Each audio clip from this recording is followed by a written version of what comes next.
can we get that added to the COVID? We would normally do that. Okay.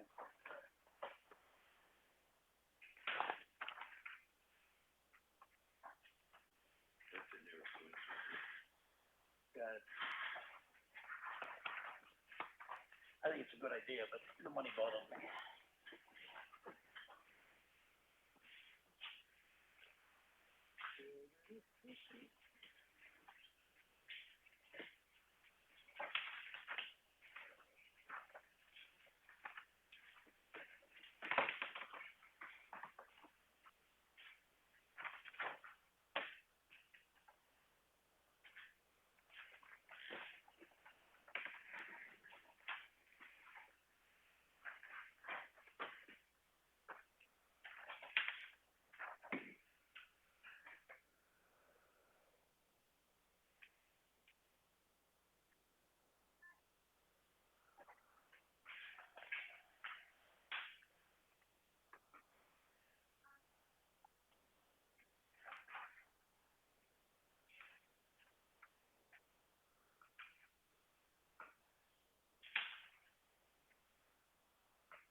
Thank you, ma'am.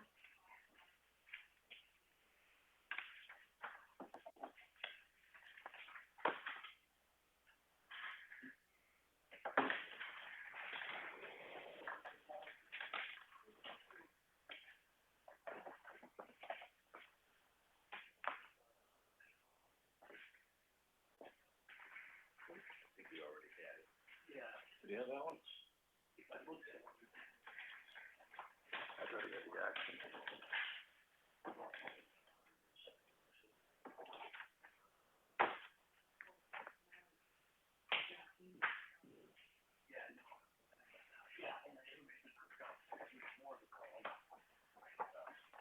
Good.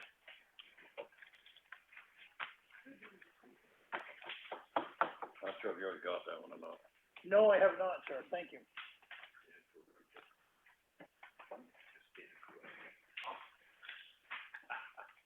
Thought you'd already had it. No, not that one.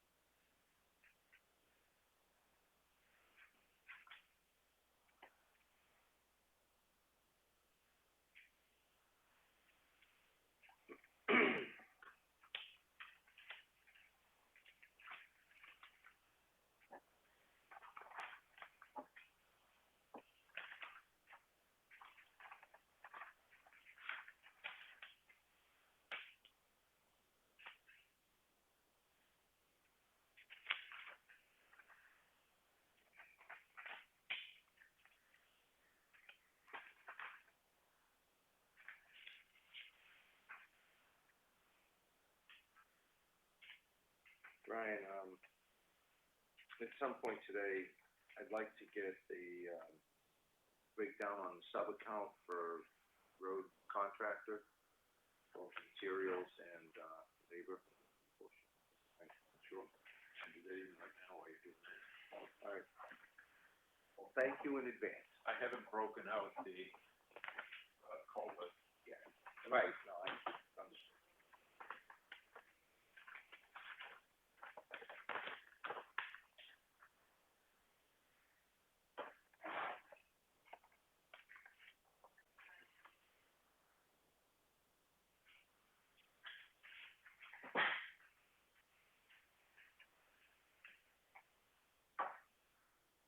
gonna trade that agenda.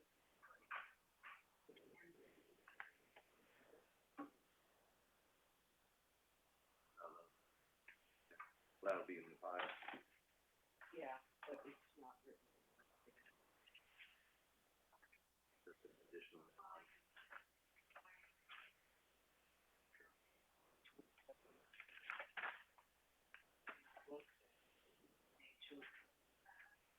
Or.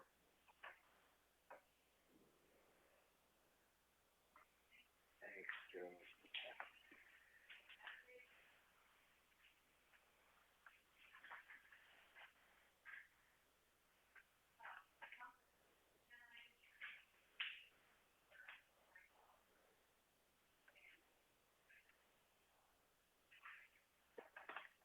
Work session was on the 22nd.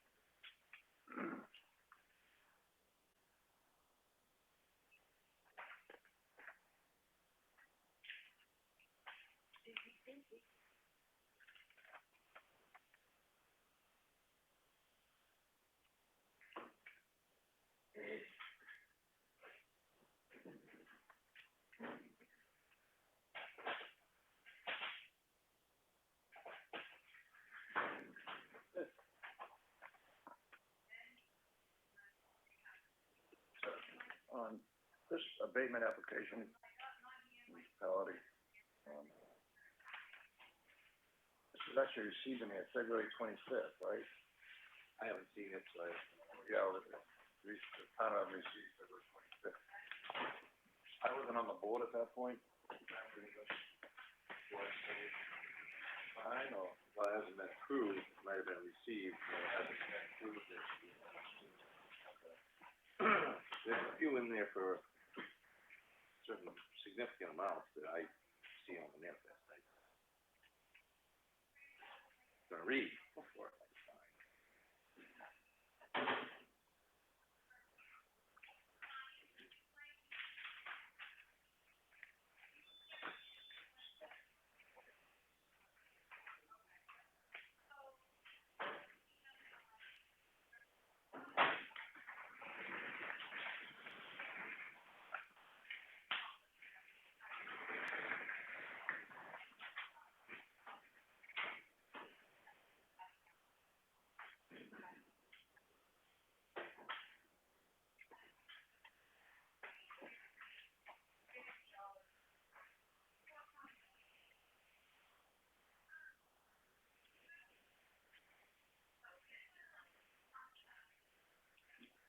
This is check that was granted.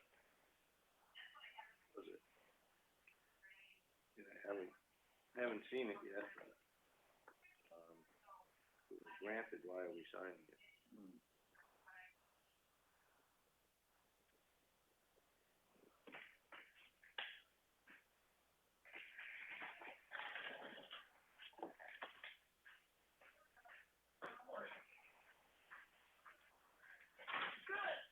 I'm not understanding this.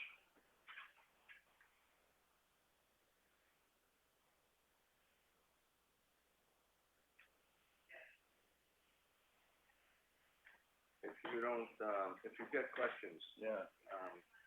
when we'll be able to, Just go ahead. yeah, I would say, when be able to check the line.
that what you kinda want? Yeah, I'm sure it is. And then it goes on for several pages. I think it does.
If you want that in Excel, so you can sort stuff, let me know, I'll give it to you in Excel, and send it to you in an email.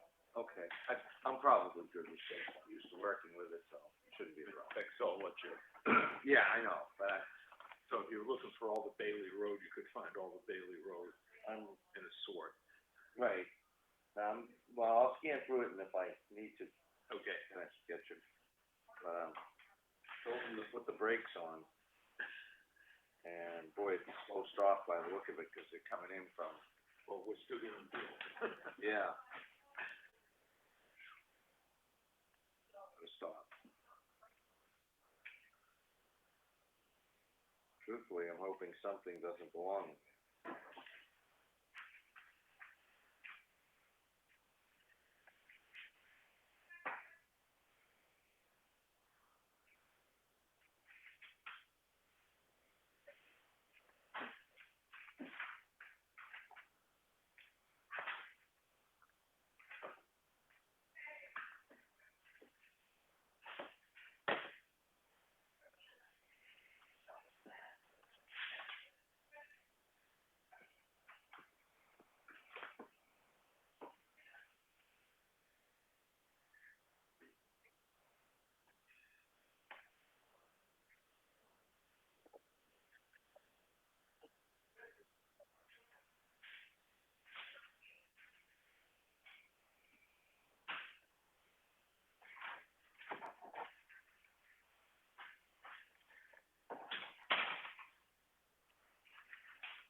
I was gonna say, could you make me a copy of this if you've got, wherever you're going and doing?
Thank you, sir.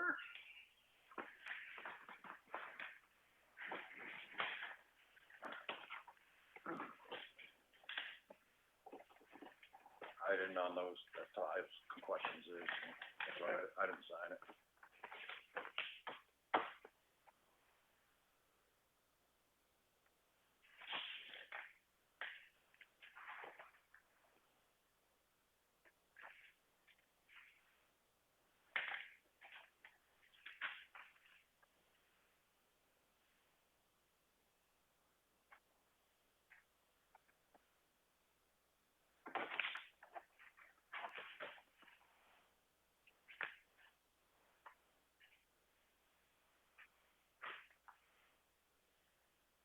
Times last week seems like a really long time ago.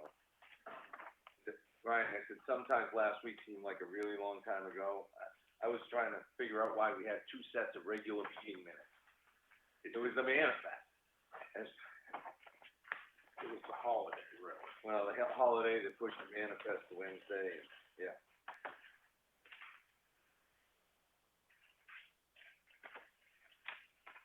Turn on my mic. Okay. Do you really want them? It's on now.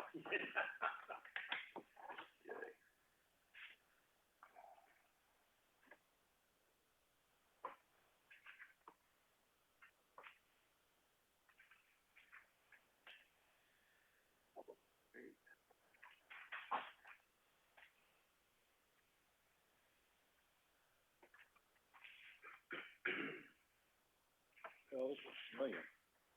All this looks familiar. Yeah, I got them. You helped prepare it.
I'm just wondering what the review looked like originally.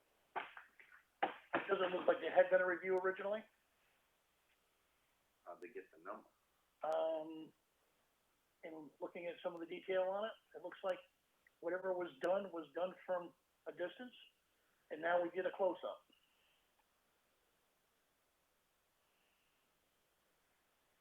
Yeah, oh.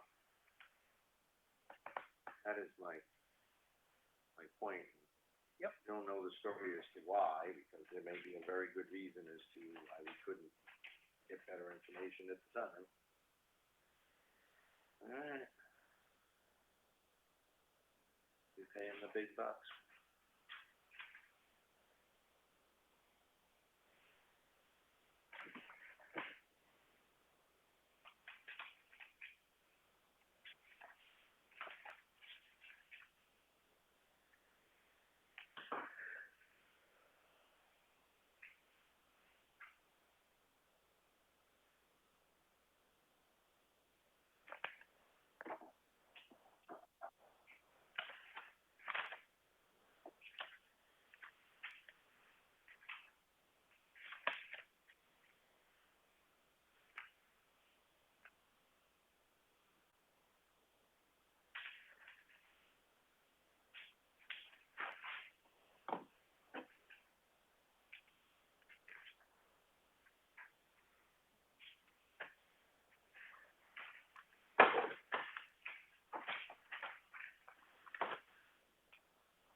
And do you have a list of, in this building, what the phone numbers are and what department or what room they're in?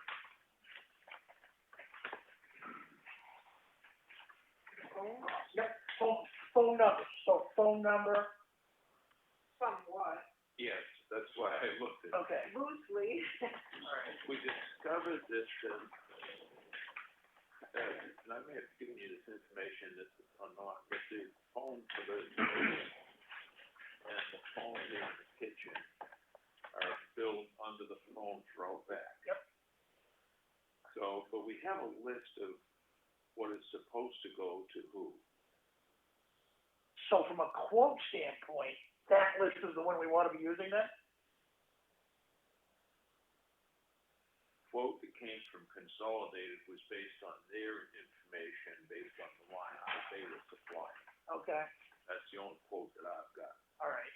Does the number of phones on the consolidated quote change from your list of here are the numbers we have or we need? I gotta answer that a little more specifically. Okay, The number of seats where a phone set is going to be did not change. We are adding hunt lines so that if one line is tied up, it can hunt to the next. That is a change okay. over what we have now. Did that answer your question? It partially did. So did you decide which lines you wanted as hunt lines or did Consolidated? Who decided the hunt line, you or Consolidated? I think we mutually decided on it Okay. because that was a request that we be able to have that happen, particularly in the town clerk's office, because people were could only answer so many phones at a time. So when I discussed it with Consolidated, we added the hunt. Okay. So I think there was a combined discussion after a discussion here in the office. And isn't this one like a static line? It has to be different for emergency? But my understanding, I wasn't here when this one was installed. My understanding, this one was installed as a non-toll call line. It's Right. it's the bottom of the tier line, and it was put in so if there was a meeting going on in here and it was some kind of an emergency, it was a way to make a 911 call. Otherwise, there was no phones were available, but they were locked in the other office. Okay. And the one for the road line, I guess is the same thing. I don't know, that was long before. I never knew how that was built just recently. We found it on the bill for the line, back.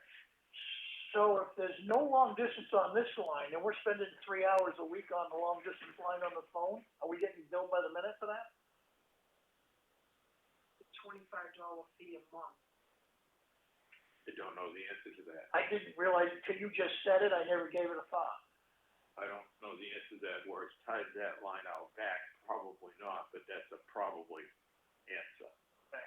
But the line out back does not have toll, I mean, it has, there's no charge for the Yeah. toll call. Okay.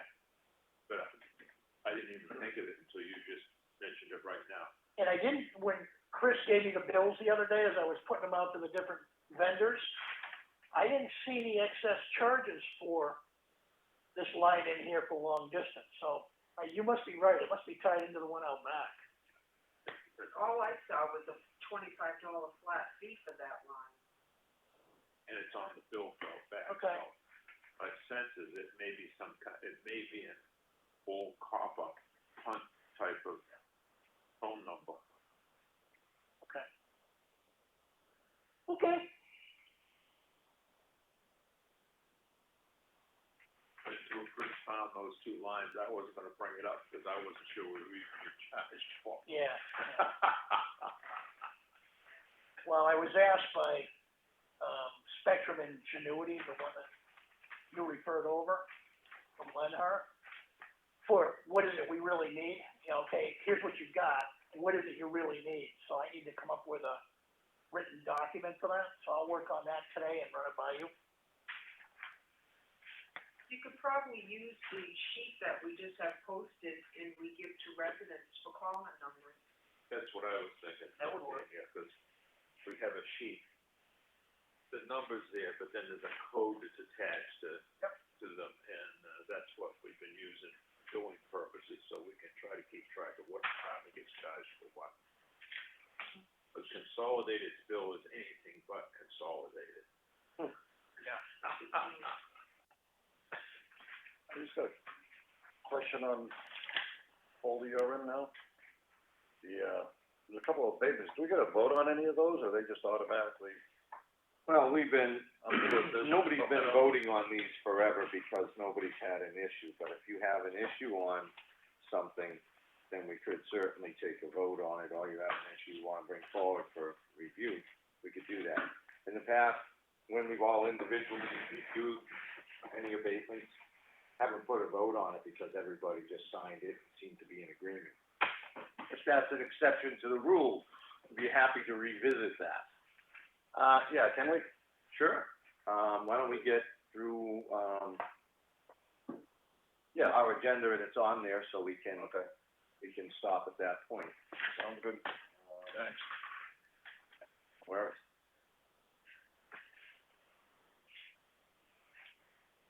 And Mike also did. yep, a little ways out, yep. 10 o'clock.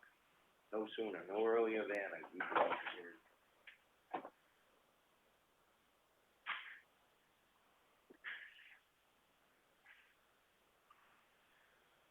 All right.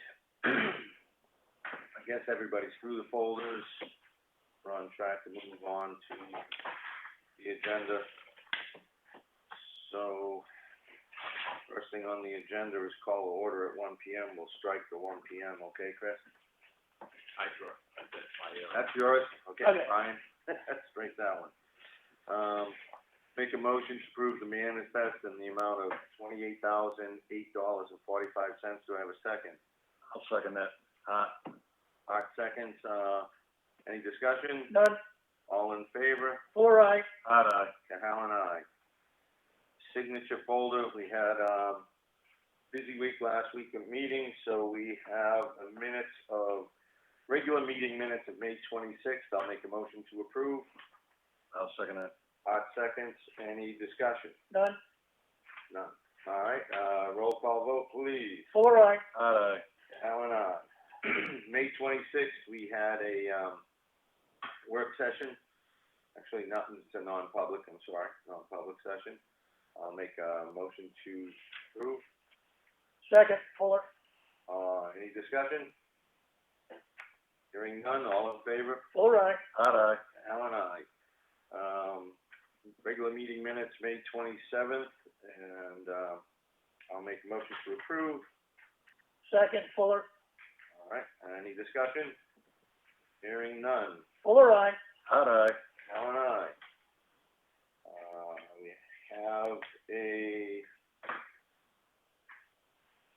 non-public session of May 27th. This is covering a number of items, employee-related and legal. So, anyway, I'll make a motion to approve. Any, Second, Fuller. all right, any discussion? Hearing none, roll call vote, please. Fuller, aye. Aye. Alan, lastly, we have, another meeting on May 27th, and this was, trying to see if this was this was the work session to review the budget. Thank you. I'll make a motion to approve. I'll second it, hot second. I don't think there's any discussion on this one. Fuller, aye. Hot eye. Alan, aye, thank you. That's a process. All right, with that being done, now we go into the abatements in the signature folder. There were a number of abatements in there, as I stated, if they're not contested by any board member or there needs to be no discussion brought up, we just kind of sign them in the past. That's been a practice that the town's had for quite some time, as I recall.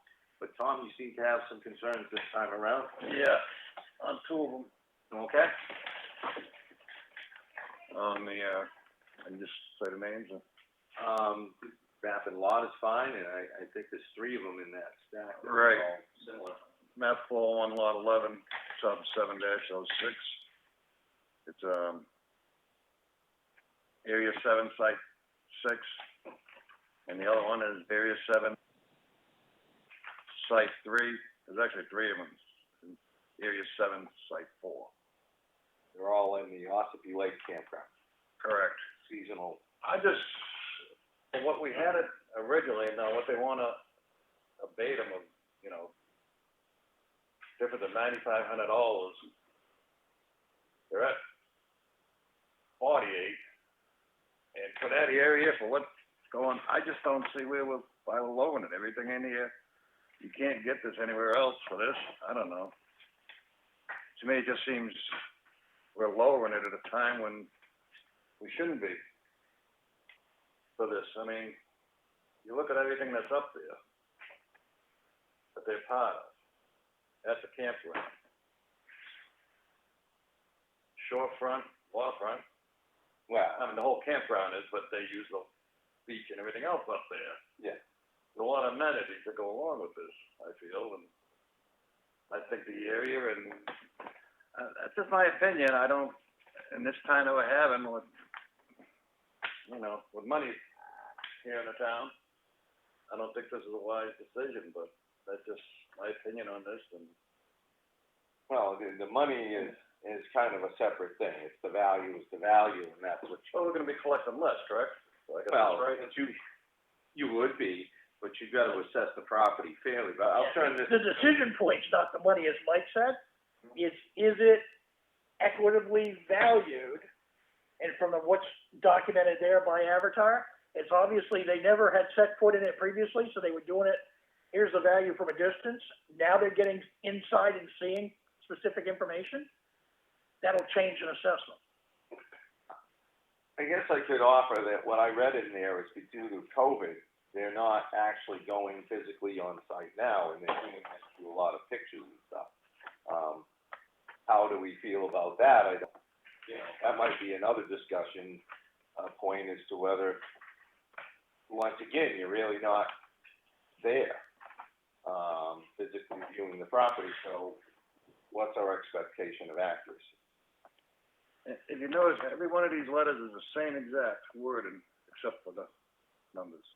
Yes, I did notice that somebody's. Just, yeah. Well, we could hold those back if you'd like to have a conversation with, Avatar and ask the question. But, I think, Chuck, when, you know, you guys answered, you know, it's not really the money issue, it's the, you know, the value for what's there, correct? And they have to use standardized formulas, so it's not like they're just picking numbers out of the air. The other thing that's gonna happen, when the whole town gets revalued this summer, just because that's an abatement there, doesn't mean there's not gonna be a revaluation based on the whole town. That's not forever right there. Yeah, but it's right now, yeah. No, all right. Well, I'm fine with, putting him forward with this thought in mind, unless something really jumps out at me that I'm going to contest, and this has happened. I'm probably not going to pursue it in the sense that we hire these folks to do this work and we count on them to Right. do it. In which case, when they put abatements in, we're not usually challenging every abatement, which, you're not. Right, yeah. By the same token, we're not going around and challenging every assessment that they make, whether it's abated or not. As they rise, they may raise some other values, like Chuck said, through this revaluation.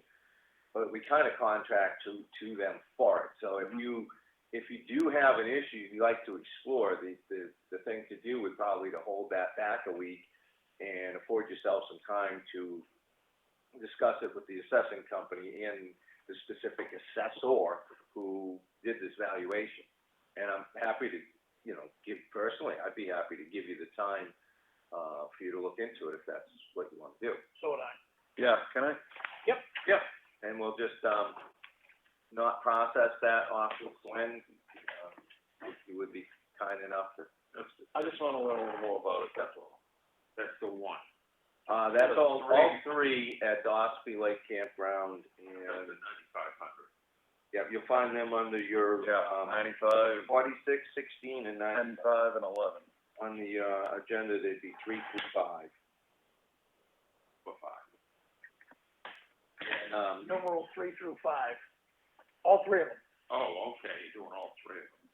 and, I think today, if you had opportunity after we break or whatever we do, perhaps you could look into that.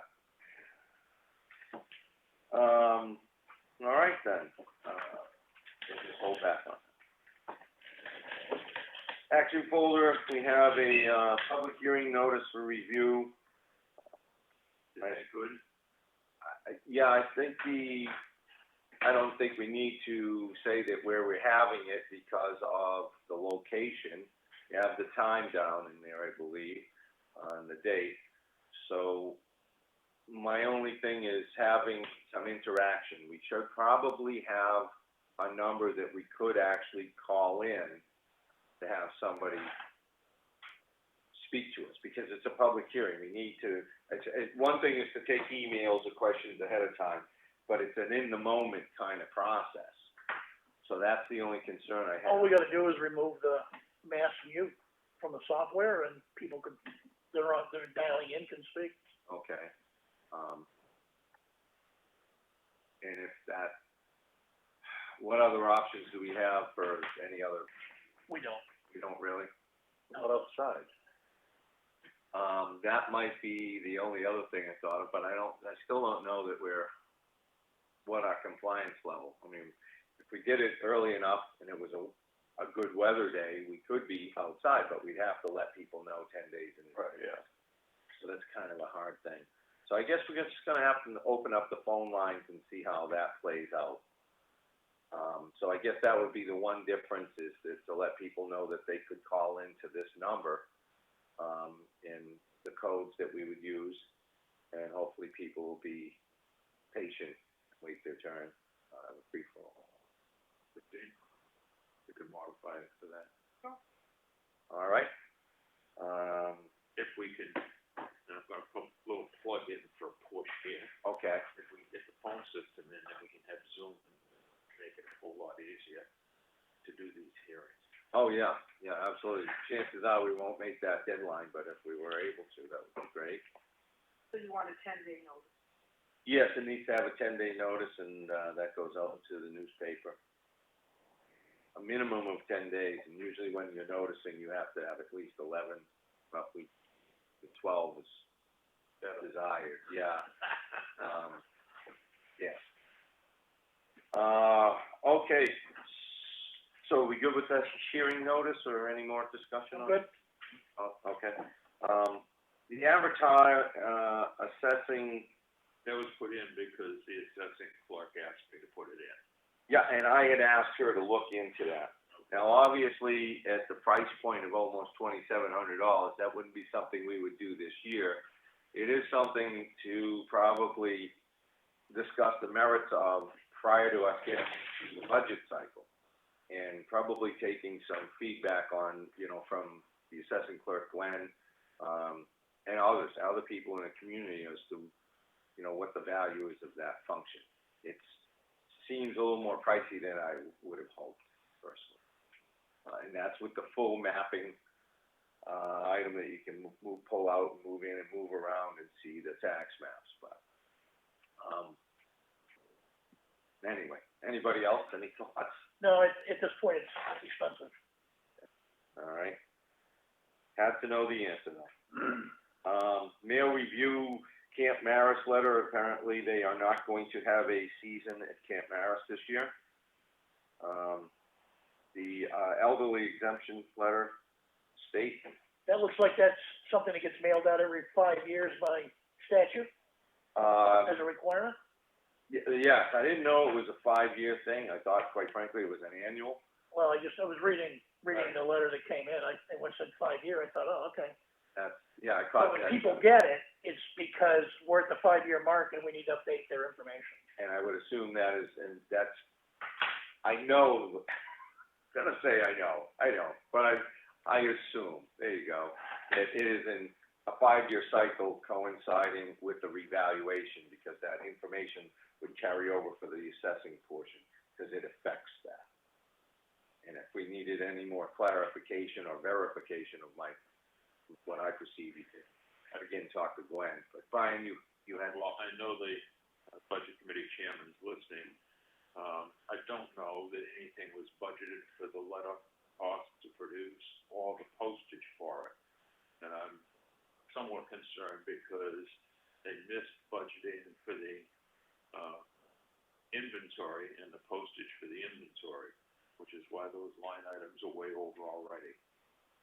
Just want to bring it to your attention so that you understand there may be a problem with the budget. Yeah, and it didn't, reading that memo that we did, it doesn't sound like it's an option. It's a mandate for an RSA. And so weren't the inventories, because town has not voted to do away with them, so. And there was some, if I recall, when we were looking at that, there was some other expenses in the office. Was that under, supplies or? Yeah, what happened is all the committees no longer have a. Well, no, I meant assessing. I understand in the executive, right? I don't know right off the top. Because there was 2 categories totaling $750. It was a That was the 400. postage you were sending them out, plus the printing of them. Okay. Those were the 2 items that were the issue. Posting and printing.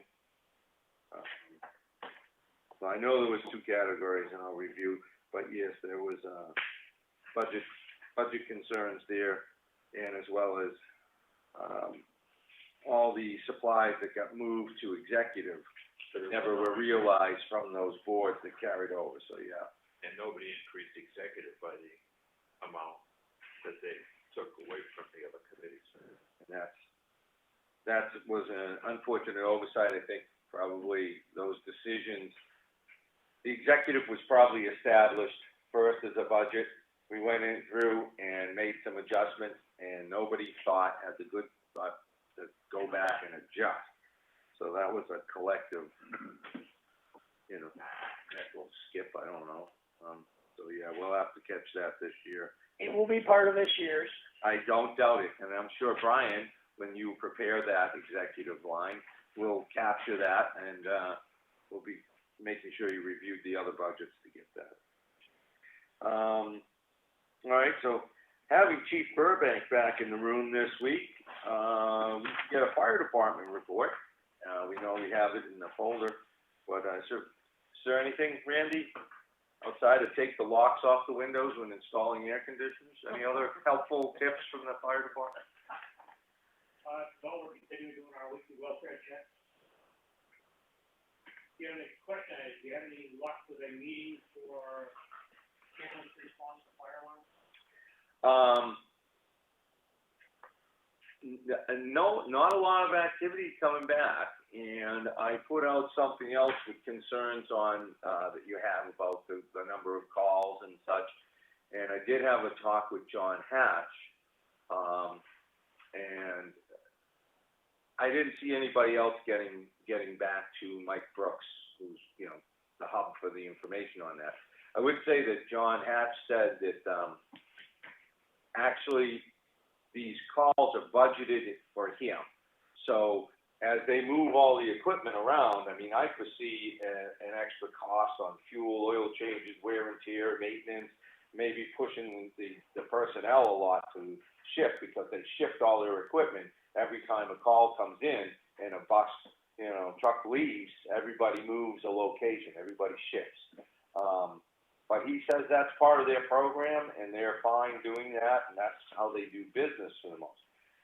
As far as responding to some minor calls and still having to do that, he actually said that if we eliminated a lot of those calls, it actually might drive the cost up for Effingham. The closer you get to purely medical calls, Effingham is the leader in medical calls. And that is undoubtedly because of the facility in town that drives a lot of that, as we saw in the fire department's report. So there's still an ongoing process to talk with the folks up on the treatment center. And I've been busy. I've got some data compiled. I've shared some data. And I'm waiting for a report from John Hatch so that I can share that with Mr. Spofford, because that will be the best data that we really have the most accurate. So when that report goes in to us, I can start, bringing the process further along with his proposal up there from Green Mountain Treatment Center. So other than that, I gotta tell you, I haven't heard anything, Randy. And if the fire chiefs aren't collectively pushing for changes, I don't know that the select boards, well, you saw when we got 6 towns in the room, the select board, everybody you can make of it what you will, how motivated people are to go in certain directions, unless somebody put a point out there that really got some traction and discussion. I don't know. We're not getting anything back on doing a 3-month meeting. I haven't heard anything. So quarterly meetings. But, that was an added bonus that Action Ambulance would like to participate in. Maybe John Hatch would be the driver. So the next time I talk to John, maybe he can reach out and see if folks want to schedule that.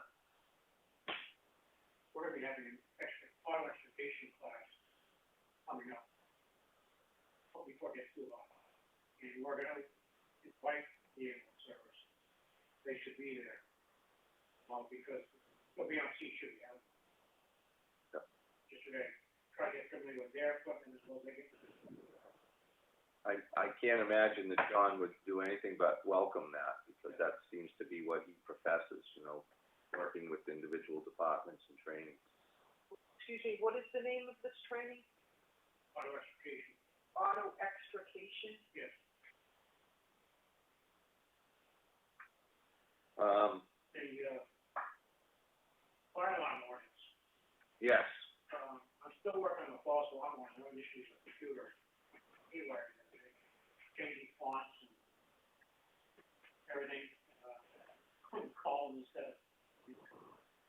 But the other ordinance I had, I think in fact, for you to do a copy. Yep. I talked to the fire marshal's office. They think because we don't have a building inspector, that the state fire marshal's office should be inspecting all.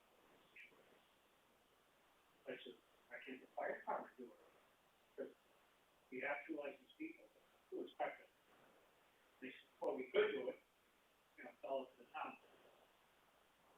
As far as charging the $25 for a permit, he says, state doesn't require that, that's a town thing, so. Is that on oil burner thing? Or Yes. Okay, well, we were shying away from that, I think, originally. Yeah, I took it out of the draft I sent over, because they're just gonna pass the expense onto the property owner, they're a taxpayer in town. Right, yeah. All I put in was you have to have all installations inspected. you already need the application and the propane, because the state is not having propane installation permit. I just put all installation needs to be. So the fire marshal's office supported that the town can do its own inspections. And so your other document, you think is complete, one of them is complete that you emailed out? Yes, Did you only send that to me, Randy? I believe so. Okay, I'll forward it to everybody. I thought everybody got it, that's why I didn't. I sent it to Brian too. Probably not, because Brian's really pretty good about getting information on it. Get it. So yeah, Chuck, if you would. Yep. Because Randy's computer's going sideways, so. I also spoke to Randy just a little bit about maybe getting off of Hotmail, because sometimes stuff I sent to him kicks back and he acknowledged yesterday to me, that's happening a lot. And what's happened is the police have gone to police@effinghamnh.net. And I think we ought to do fire@effinghamnh.net and get him off Hotmail so that we can have more consistency in receiving back and forth. I mean, I don't think anybody on this side has a problem with any of that, right, Tom? And I talked with Randy yesterday, he doesn't have a problem either. I think it's a good idea. He'd welcome it, because he says a lot of people are giving him the same complaint I am, that sometimes it goes through, sometimes it kicks back as a non-existent email, which makes absolutely no sense, but it does. Okay. All right, anything else, Randy? Well, I think it right now. Have you decided on some of that, work you need done at Firehouse 2, the exterior sheathing? I asked most of the people, they wanna know what they're paying, because they're not gonna do it for the pay. Okay. They're getting extra, and they're getting extra, and they're getting extra work. Maybe they got enough on their plate. Then we probably should review what actually needs to be done and see what it would cost to have somebody come in and do it and just make it happen. Not put the burden on the rest of the guys down there, guys and gals. I don't know, if you wanna kind of get something together on what needs to be done? Because I can imagine it's been rotting out for a while, right? Some of the fascias you said, as well as some of the T111. Yeah, it's not T111, put the sign up and screw it right through. Yeah. This is the main station. Station 2. All right, yeah, if you throw something together, you know, you can look at getting it done. Then let's see, the zoning officer's report, there's a lot of things going on in that report, for me. I don't know. That might even be a work session, because it seems like there's, well, let me see if I can find it. This was the version I've already gone through. Do we ever call it 10, or? I'm sorry? Were we supposed to do anything at 10? No earlier than 10, so that's a good place to hold the line. Don't worry, so, yeah. Let's back up to that. Trying to get lost in it all.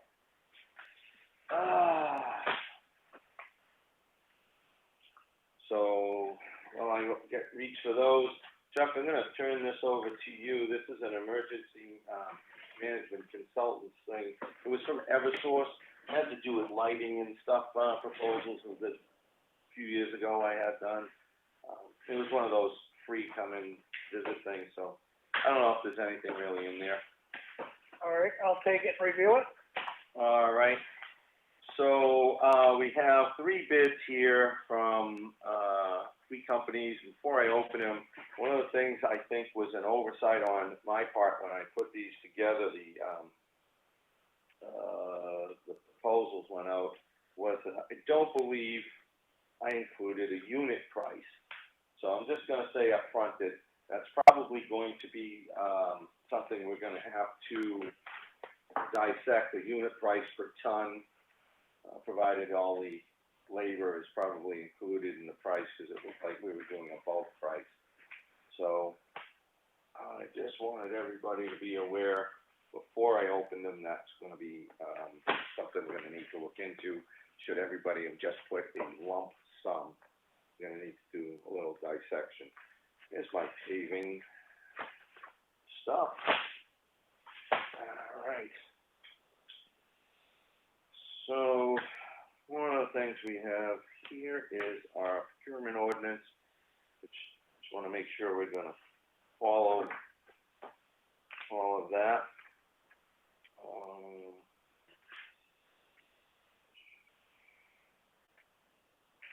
Okay.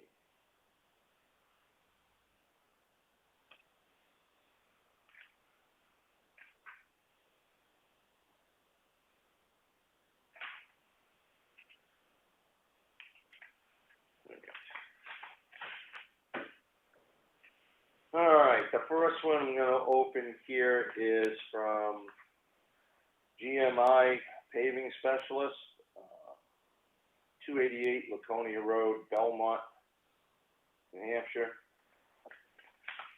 So this is for 3 miles of wearing coat, surface coat on Green Mountain Road. That's a good envelope, because it does not want to come over.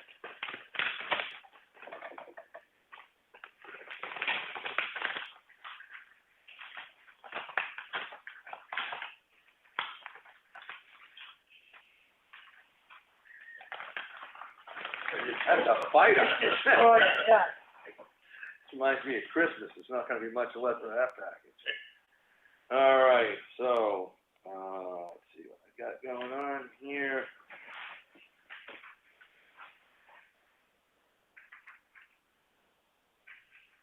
Okay, we have insurance certificate of liability insurance in here, and we have a lump sum price of $169,844. And as I stated earlier, it does not seem to be a unit price included, which was my fault. We did provide specification, length of road, with a minimum width of 21 feet, 21 to 22 feet wide, because some of our roads vary. Some sections of that road there. So again, that's GMI.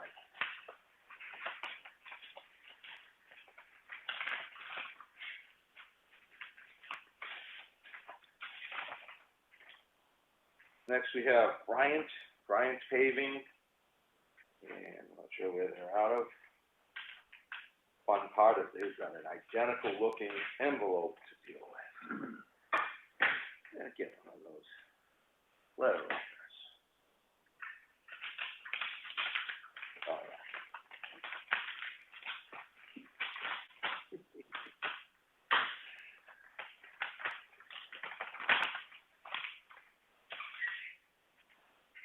Okay.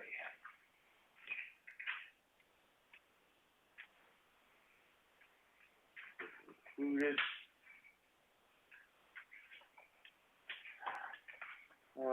They have varying costs. Not a lot of information. Certificate of liability insurance included. Proposed service, which is just a description of the 1.25 surface coat. And the total price on this one is $193,983.24.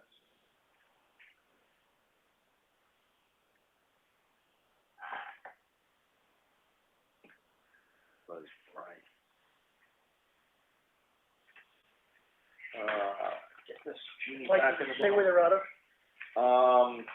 Yeah, let me double check that. Good point, Chuck. They did attach one sheet, Bryant Paving. Sort of insurance should have the address on it. Yeah, down at the bottom we have P.O. Box 1456, Meredith, New Hampshire.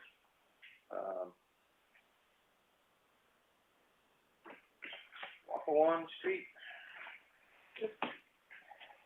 In Meredith. Get this greenie back in the bottle.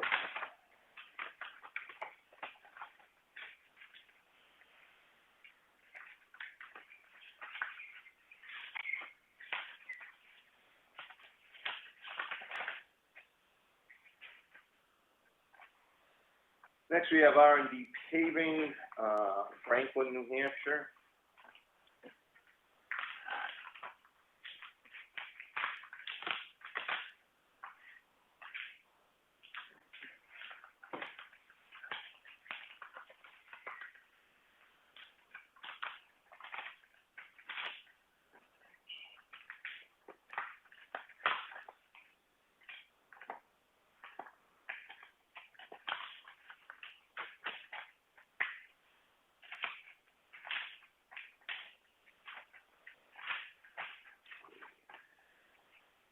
All right. These folks put in actually the amount of tons to be used on the wearing course, and they added something for shoulder graveling for a ton.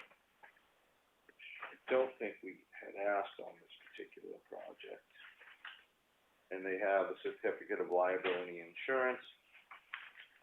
The lump sum price is listed as $190,344.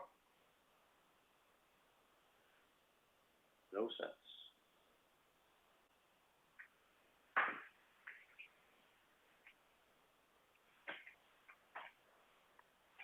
And when I look at the breakdown they provided, they did not include the shouldering estimate in, so $190,344 seems to be correct. Just in case anybody wanted to know, they've got $73.92 per ton at 2,575 tons.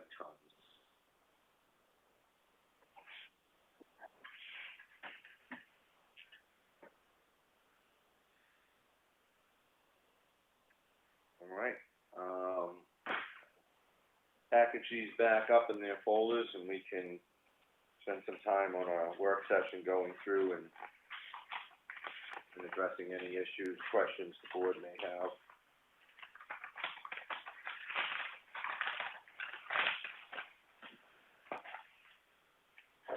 All right.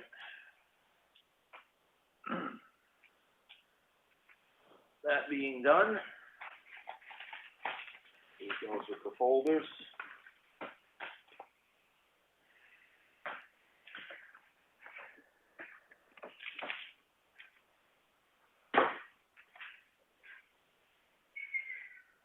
Now we'll get back to the zoning, the monthly zoning report.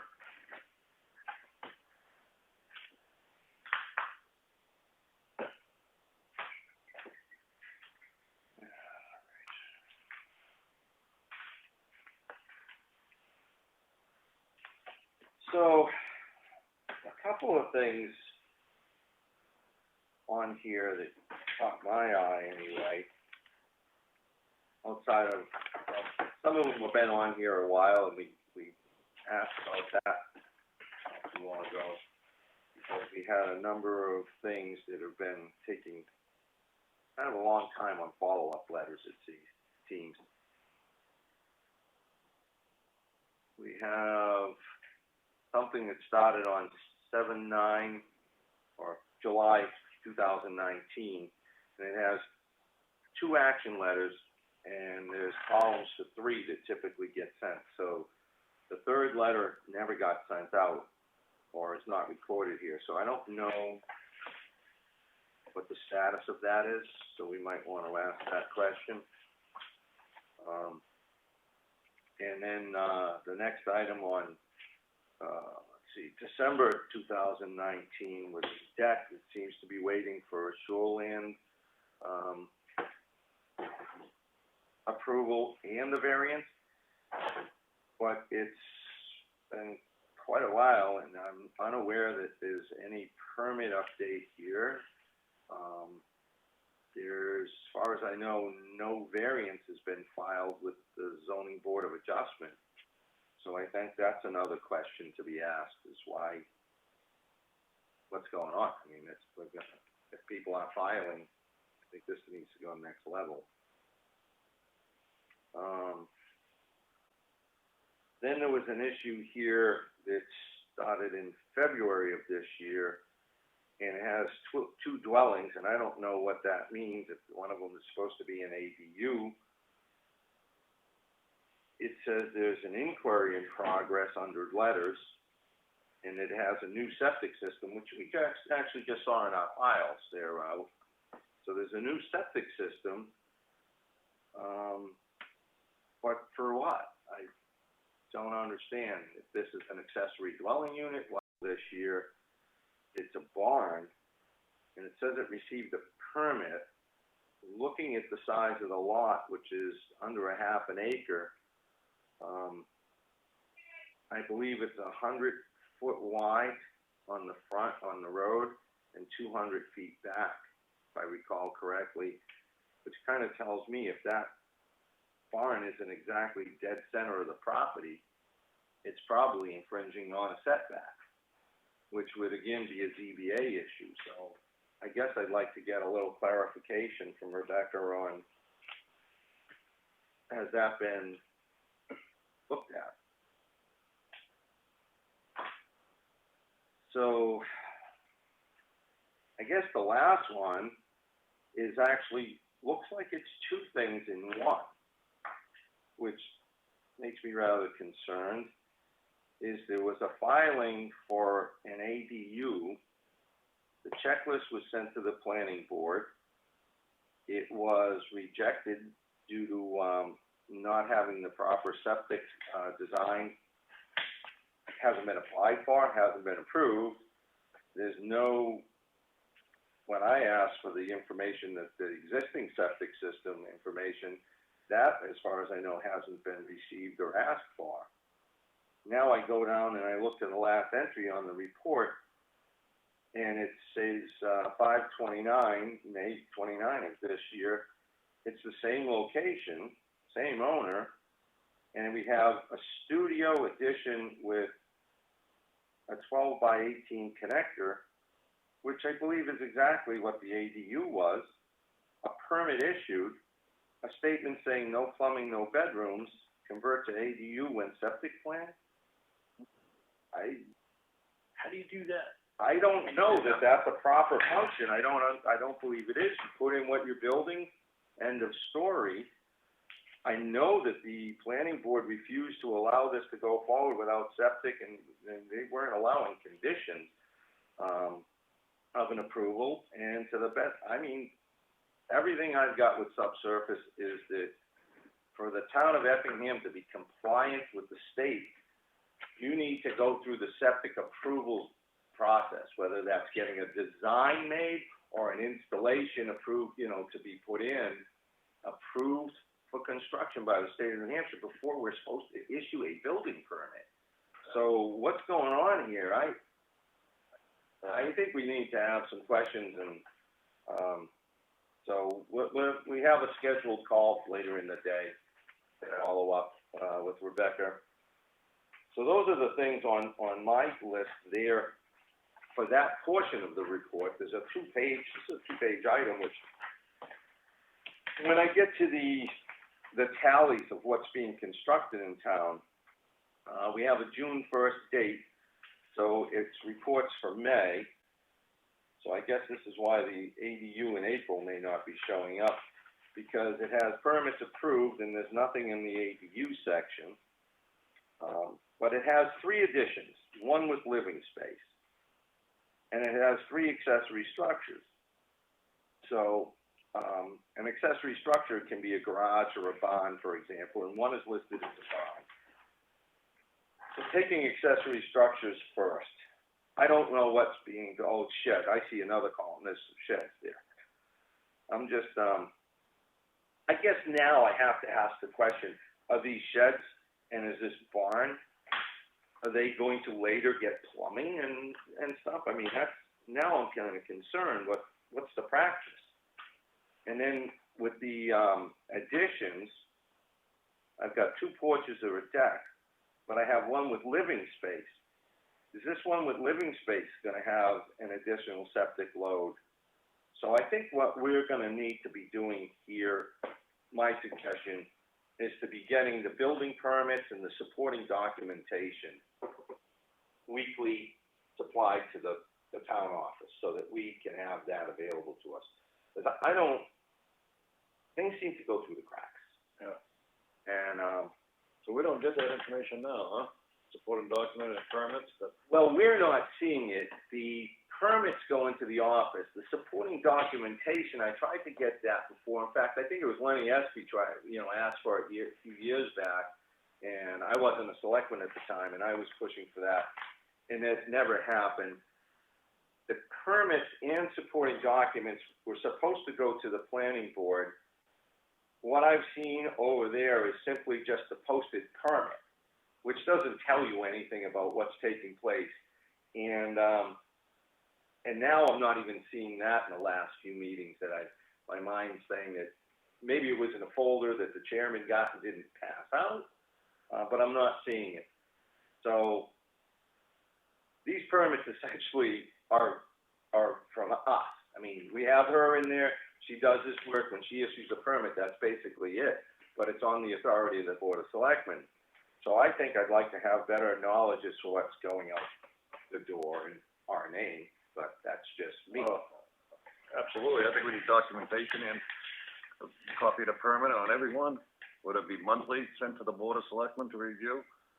You know, we can keep tabs on what's going on out there, I think they come in weekly, so we meet weekly. Weekly, monthly? Review it weekly as part of our folder. That's what I would like to see, if everybody's I'm in agreement. okay. Then the other thing is,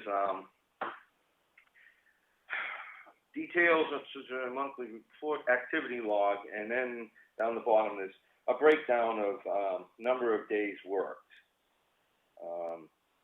And then number of meetings and hearings, days worked from home, number of office hours, road hours, total number of flex hours. Things like that are in here, trainings and court hours. So what I'm seeing here is number of days worked at the office, which is 1, and I understand that Rebecca has some concerns working here right now in the COVID situation. So 17 days work from home. Number of office hours, 1.5, number of hours on the road, 2. I'm a little concerned that the road hours are 2, and an hour and a half in the office it seems odd to me, because you wouldn't typically be accessing property card files from the closet out there. And that's where all the property, not the property cards, but the property file, which has the history of properties. So again, I guess maybe another look at the practice of how the functions are done here. If I could add to that, we do submit to Becca Boyden with each building permit that comes in, we're scanning over the property card, and if she needs any additional information. The property card, but not the property file. Yeah, but if she needs any additional information, she asks, and we try to accommodate that. Okay, do you get a lot of requests for property file information? No, not really, No, not really. but just so you know how we. Yep, no, I appreciate that. So in preparation for discussions, later in the day, I printed out a copy of, section 485A, :38, and this is some of the basic language in the statutes governing, septic systems and the requirements. there's supporting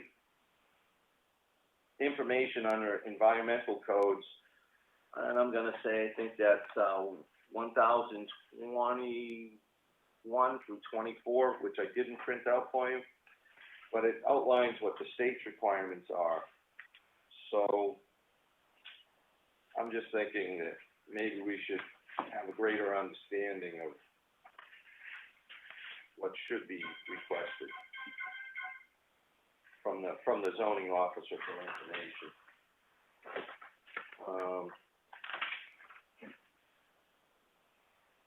And if anybody wants to review that particular ADU application, I do have a copy of what was provided to the planning board for review the other week or so ago to go along with this information.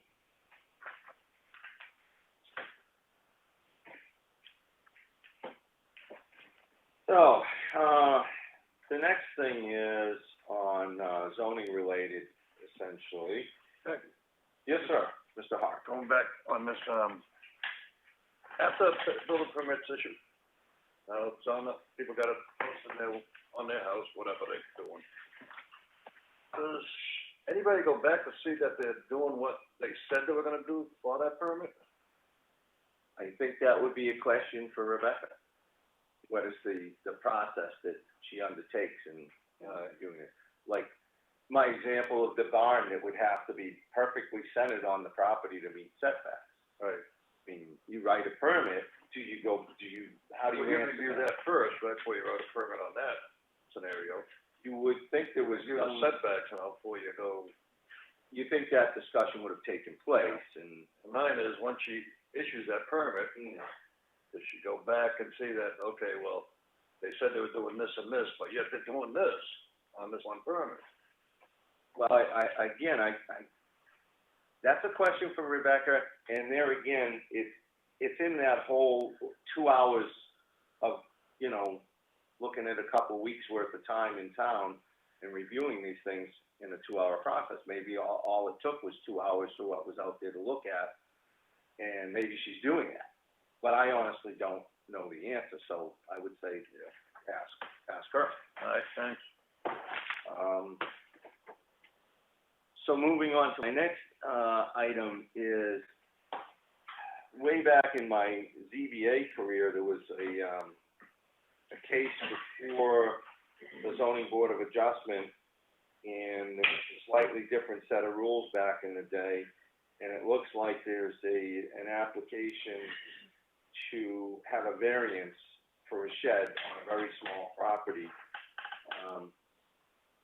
I have some thoughts on that, and maybe, in a work session at some point before they have this hearing, I can run this information by you two gentlemen to see what your views are on whether we have any position as a board being as having standing in every case. So I just thought if you're willing to discuss it and look at it and figure out what our position may be, or if we want to stay neutral. But I thought there was some compelling. Work session would be good to review that. Okay, great. So that was the zoning stuff. Moving on from there, it's, turn it over to Brian Burke, our town administrator, so that he can enlighten us on what's been happening. I have 4 quick things, at least I hope they're quick. Still researching payroll companies. I can tell you that there's only one that is agreeable to doing the New Hampshire retirement system, and that's Travanis, who is a company that was originally recommended by Bank of New Hampshire when we said we were looking at the possibility of going out. Got Paycheck is sending me a prospectus. ADP sent me one that is just out of range of any of the other costs on any, and they won't do retirement systems. So that's to kind of bring you up to date on payroll companies.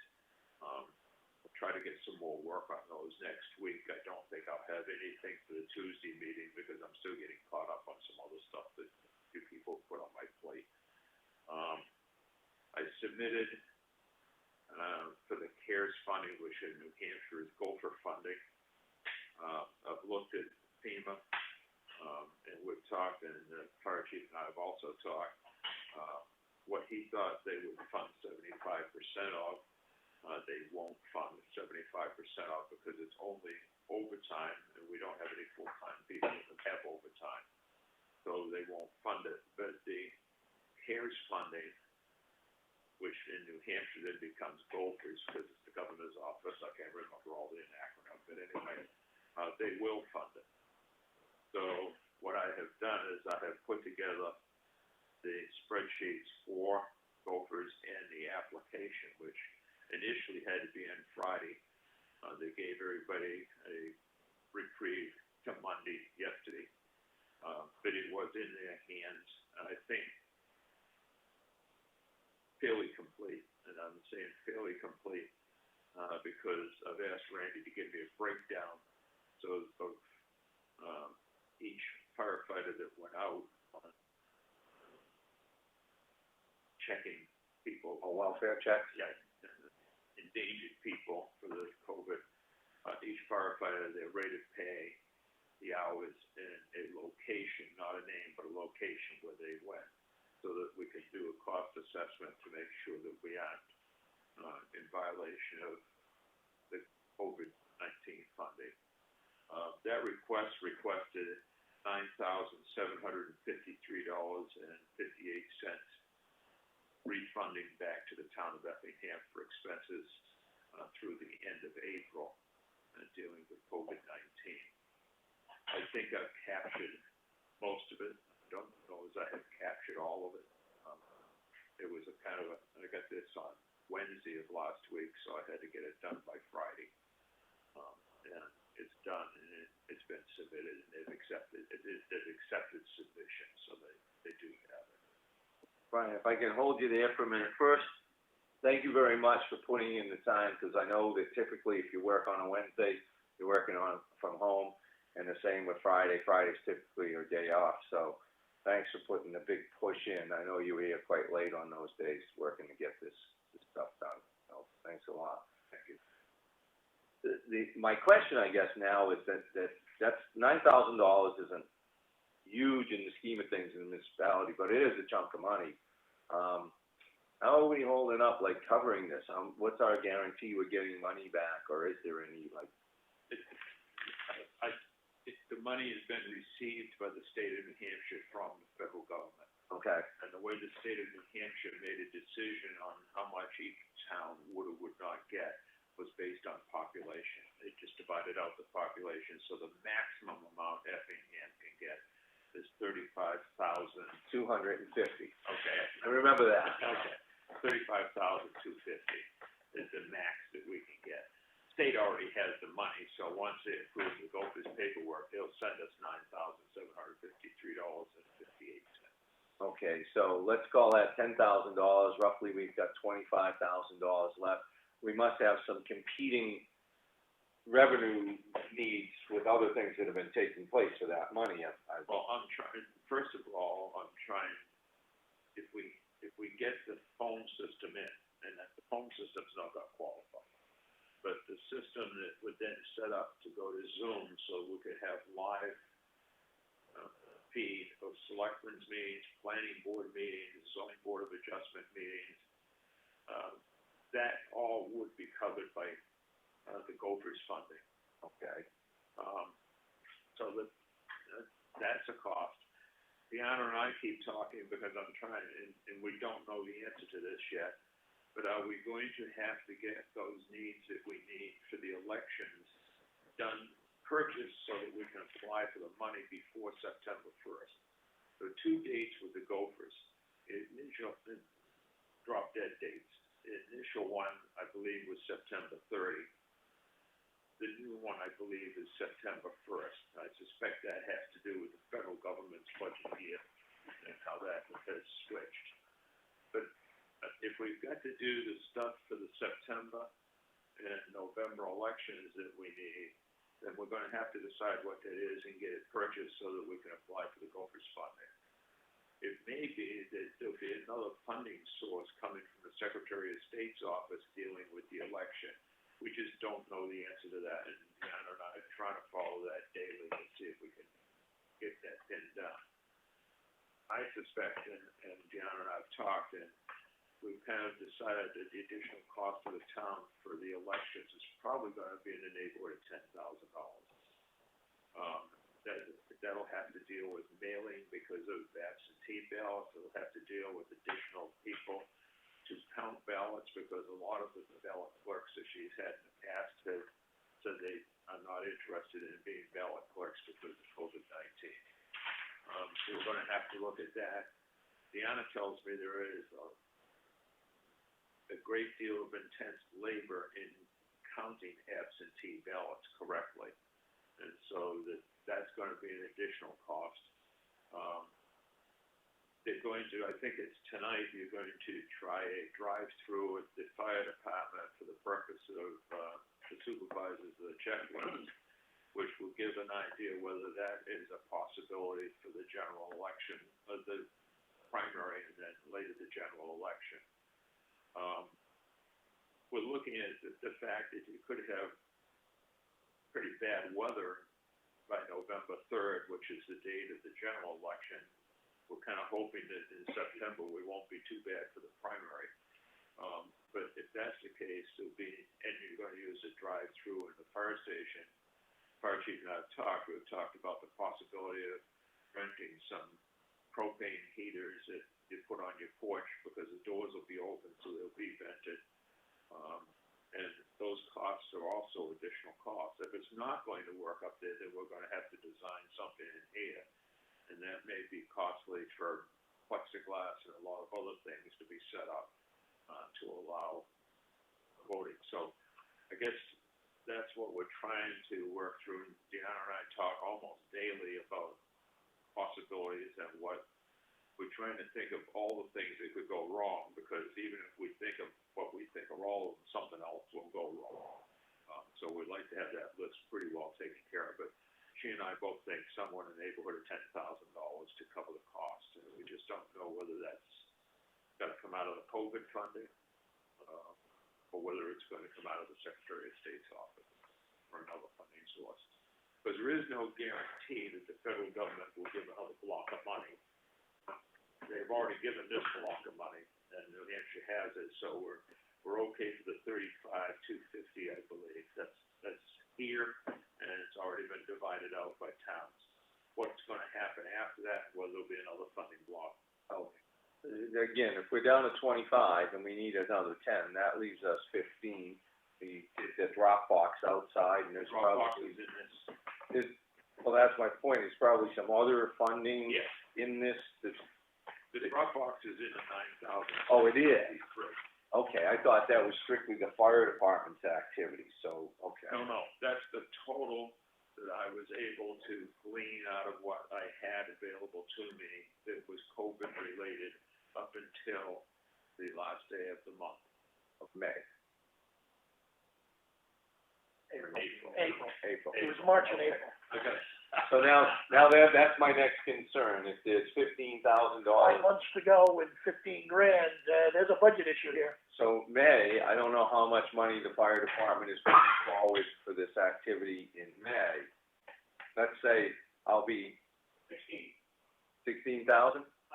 1,600, okay. Thank you, Randy. So that was my only concern, is that we may have to ramp it down a little bit as to what we can do if we're, Now, out of the 9,753.58, we may have overpriced. They may not give us that much money.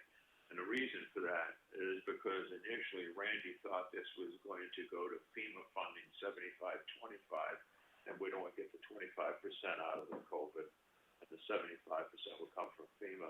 And he was using FEMA's costs schedule.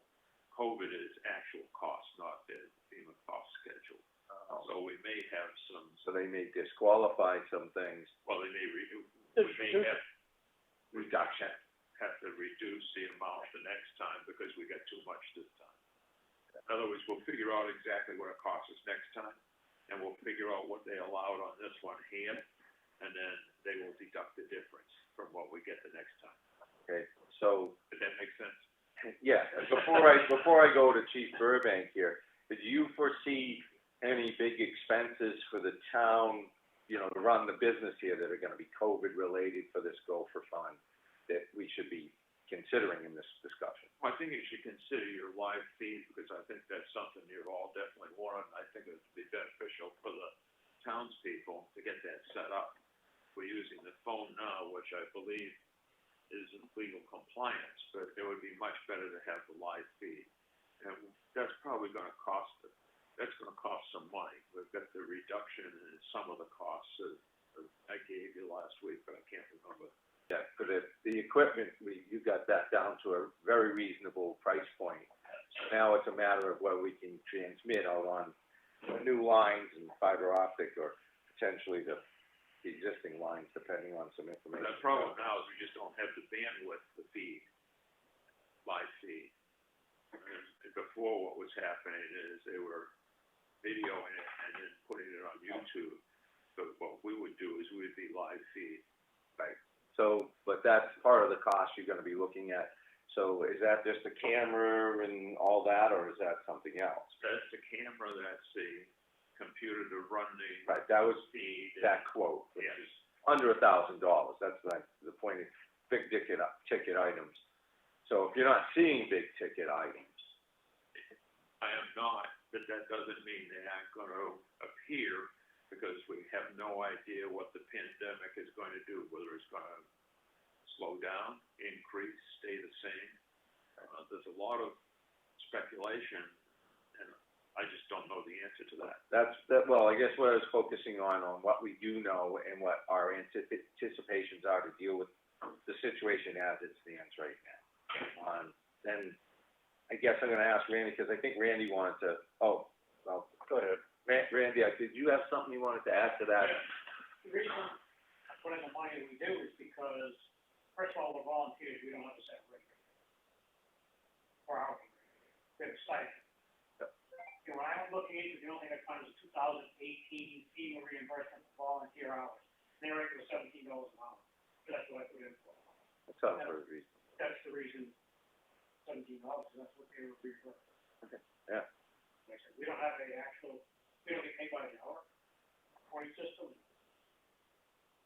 I imagine that nobody, you know, the FEMA stuff or Gopher, I don't think that number's gonna probably throw up red flags, but It's whatever they're gonna use for a rate chart.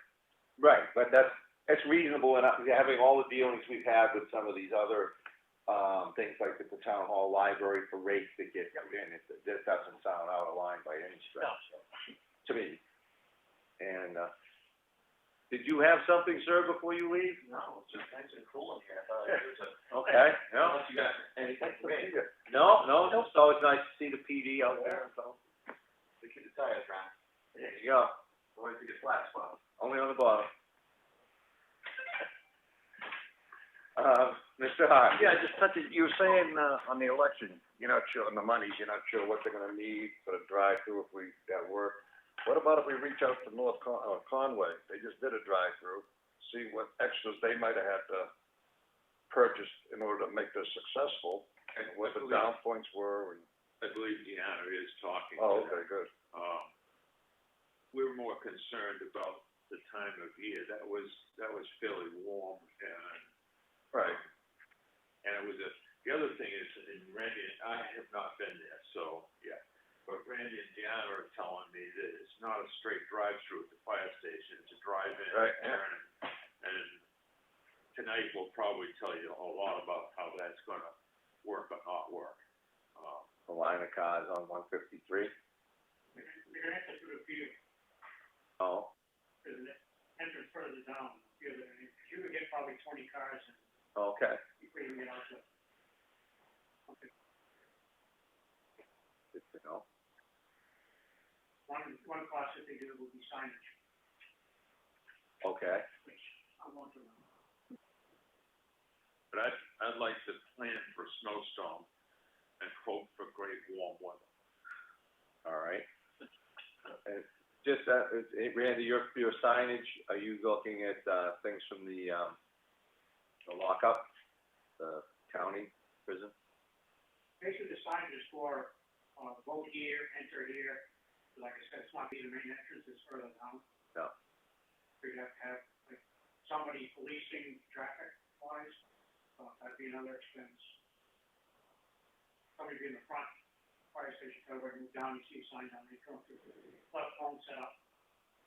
I would hope that the policing would either be members of the PD, which may need to be augmented by maybe fire department personnel, if they're willing, in case the PD gets pulled away.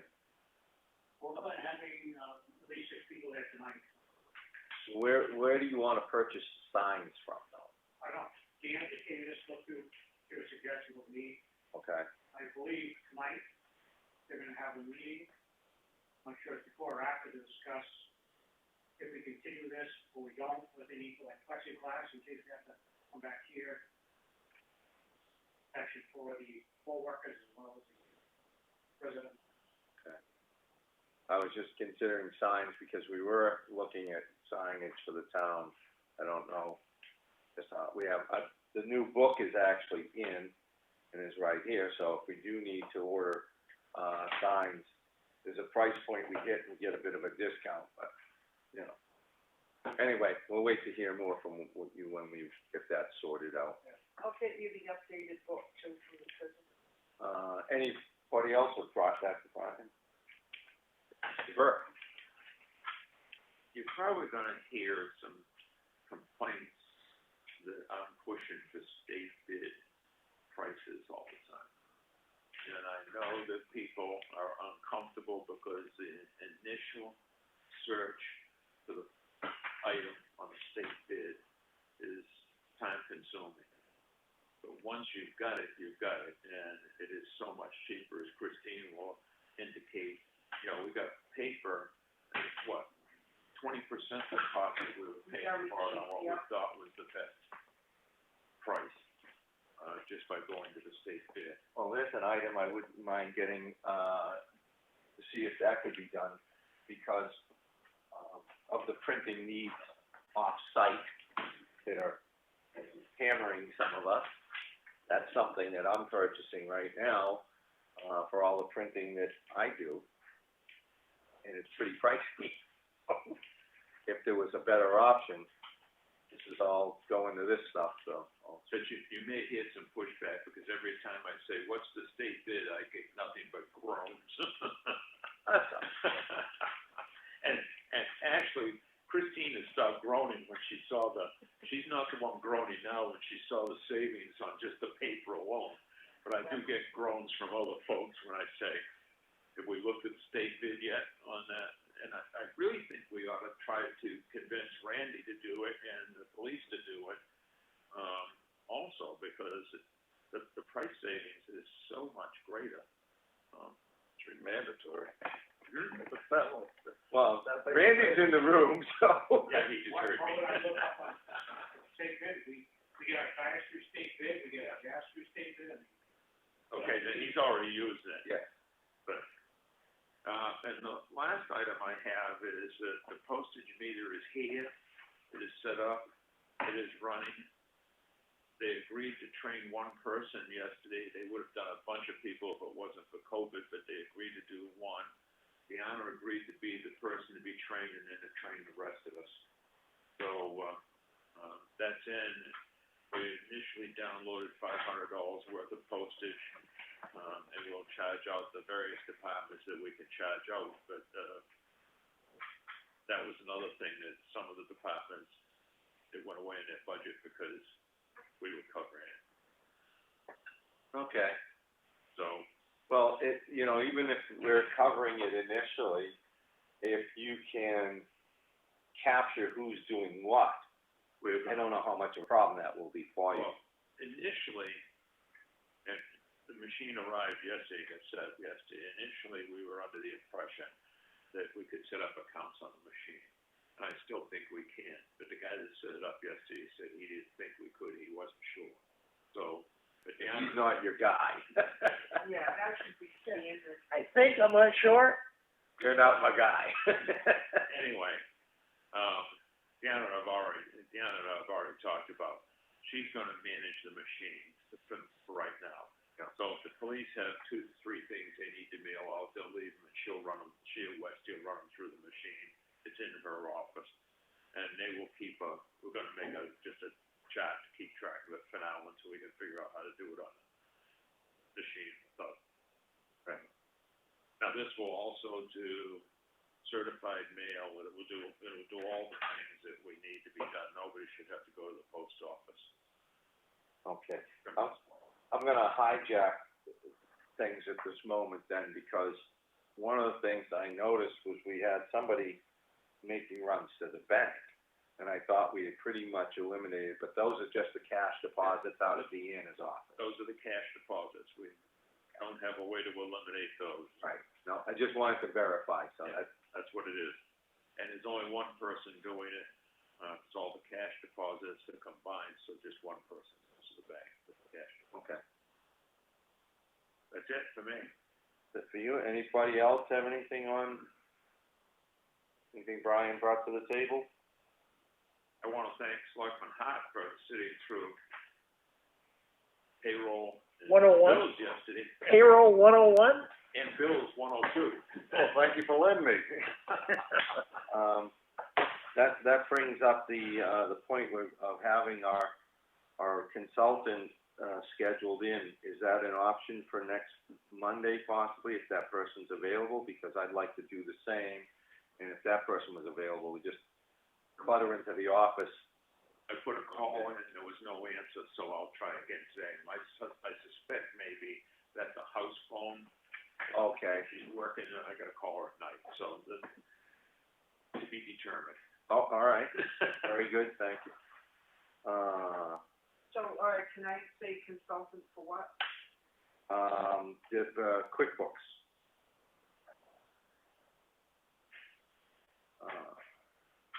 So, I guess as Brian is done, turn it over to Mr. Hart. Yeah, I just wanted to thank Brian too for letting me, show me, a little bit in there, came to a better understanding of how it all works anyway, and I thank you for that. We actually did the payroll in a little under a half hour. Yeah, you're quite impressive. Now paying the bills was a little under 2 hours, I think. Yeah, but it opened up my eyes for a few things, which is good, and I appreciate that. The only other thing, yesterday I put a call into, yesterday we was, Pete Lapshell, Waste Management. I left a small message with him about what the issue we're having up there at the transfer station, and he called me back within an hour and a half or so. Called me back. He sent my concerns to the office, to the service department. He was gonna try and get back to me before today's meeting to give me a date and a time of when the serviceman will be back to do the oil and the fittings. And there was also a couple other questions on the Mark having to grease the machines. Is there something that maybe different we can use on that maybe Mark's using something wrong or different that would last longer than him? Because I'm a big fan of him getting in there, greasing those sides and all. You know what I'm talking about, Chuck? Oh, I do. And I don't like it being inside that machine, because if And we're- something goes wrong with the wire Yeah. and it compresses, we lose And something. that just doesn't sound right that you have to jump in the machine to, one of them has grease fittings on the tracks, the other one doesn't. But what he was showing me in greases and oils Oh, yeah. is the sides, the steel sides like that, plunger, or whatever you wanna call it, isn't lining up and it's scraping one side pretty heavily. So that was another question I was gonna, when the serviceman gets up, so I wanna be up there, I don't know if any of you guys wanna go through. When we get a date, I'll be up there to meet the guy when he does come and get the oil change and those fittings done, and we should be good. And if you guys have any questions you want me to ask them, if you're not gonna go up, just give them to me and I'll ask the service guy too, going forward. And that's about all I got today, really. I think. Yeah. Okay. Yeah, I don't have anything on that outside of, dealing with Pete. is, great, he's a good guy. And I've actually sent him an email today to try and get some summary information for the, annual facilities report at the transfer station. I've gotten pretty much everything I needed out of that. But if they can give me the tonnage on a summary, that'll make life a lot easier for anybody filling out that report annually. And it'll make it easier for us to do some of the, track loading on pricing and things like that. Yeah. So I'm hoping you can get that as an automated report. I was 5 minutes late because that was the last thing I finished doing when I went out the door, was fire that email off to him, so. I had called the office the other day, since we're on transfer station stuff, looking for our actual permit to operate the facility. I know we must have it somewhere, and I think it may have been last year or the year before, I talked to Don Watson at DES. Fortunately, Don is no longer there, he's retired, I believe. But when he looked up our permit, it was kind of, two-part. He said it wasn't like a regular permit, things were done kind of in sequences or something. So I don't know what we have, and I'll have to try and find somebody who can supply it, because we're supposed to have that. Yeah, Are we supposed to post that too at the transfer station? Not the permit, but I do have some other material that in, a work session, because I know you're chasing things there. Tom has involvement and I have, at the transfer station. So I have a copy of like the operating, plan, which is down there, should be updated, but, the permit, I don't believe needs to be posted there. It needs to be here. But there are other things, as you well know, that probably need to be gone through that file cabinet and put into proper order. As well as the certifications of, the guys at the transfer station we should actually have copies in their personnel files, supposedly. That was something I just came across reading. I don't think it's a big deal, but They have a file cabinet down there, is what you're saying? they have a little two-drawer, yeah, a little, almost a cube. Yeah. All right, so I'm sorry, I didn't mean to steal that, Chuck. So I would like to thank Action Ambulance, John Hatch, some information Brian needed, on our possible patients in April that might have had COVID. John was able to get me a high-level report in less than 24 hours, so we thank him for that. I did spend some time after last week's meeting manually looking up the tonnage numbers in waste management from the end of September through the end of March. It was a 6-month period. And then took a look at the receipts that we had in. Now, it's not 100% apples to apples, because I would have had to start it out with absolutely clean, empty containers, and I'm sure I didn't. And some of the stuff as far as white goods, we compile over several months. So the numbers aren't super close, but averaging it out for the tonnage, it looks like what we're bringing in for revenue is covering about 51% of the tonnage fees. So even with a calculation being maybe even 2 to 3% off from there, we're certainly not at the 75% target that we thought we were in that particular moment of that time.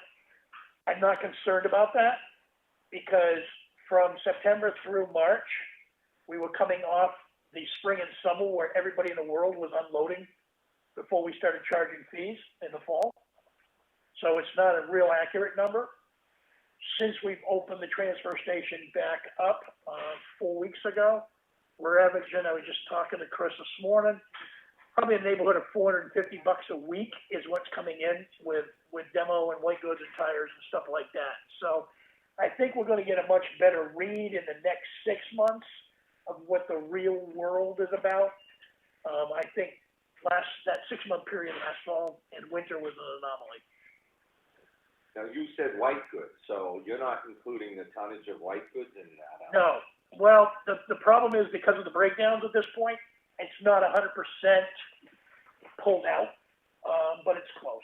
It's like, we're never going to get an exact number, because whatever time period we look at, 2 or 3 of the containers have got something in them already. Oh, sure.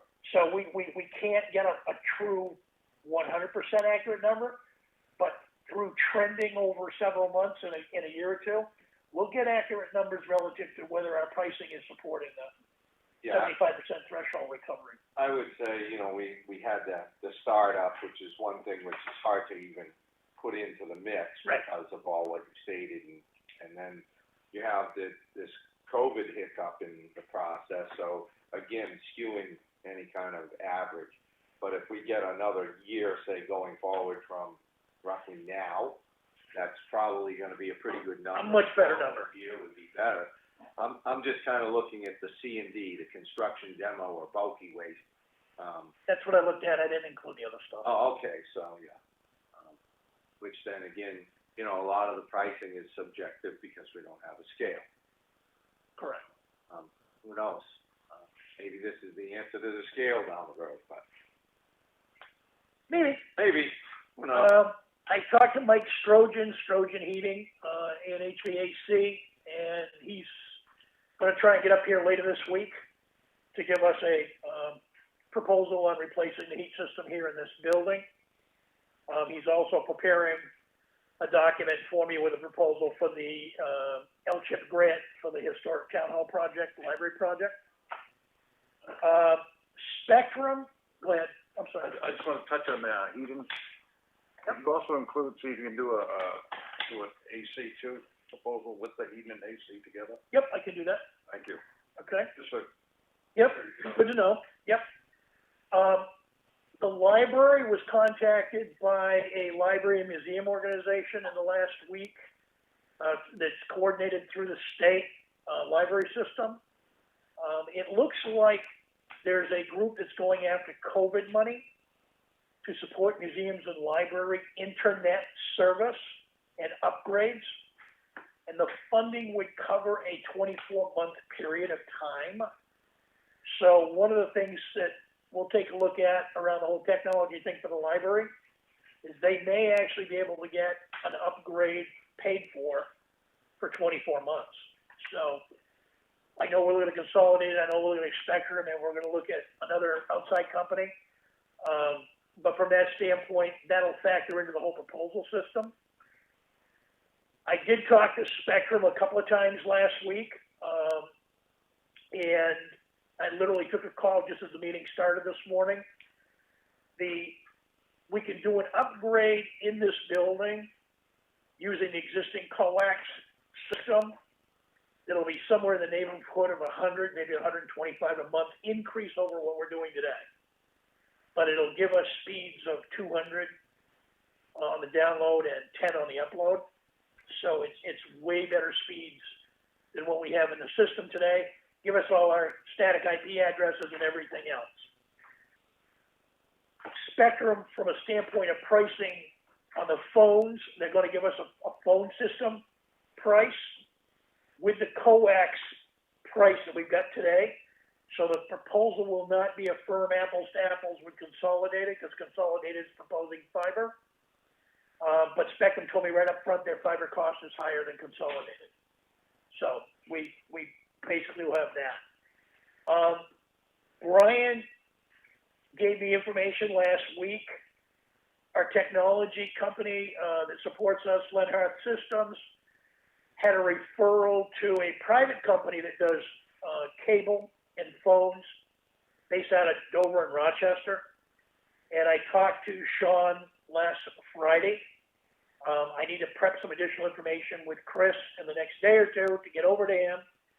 But they use fiber in their cable systems because they buy their fiber from Consolidated. So we're gonna basically probably have 3 good proposals around for us to choose from.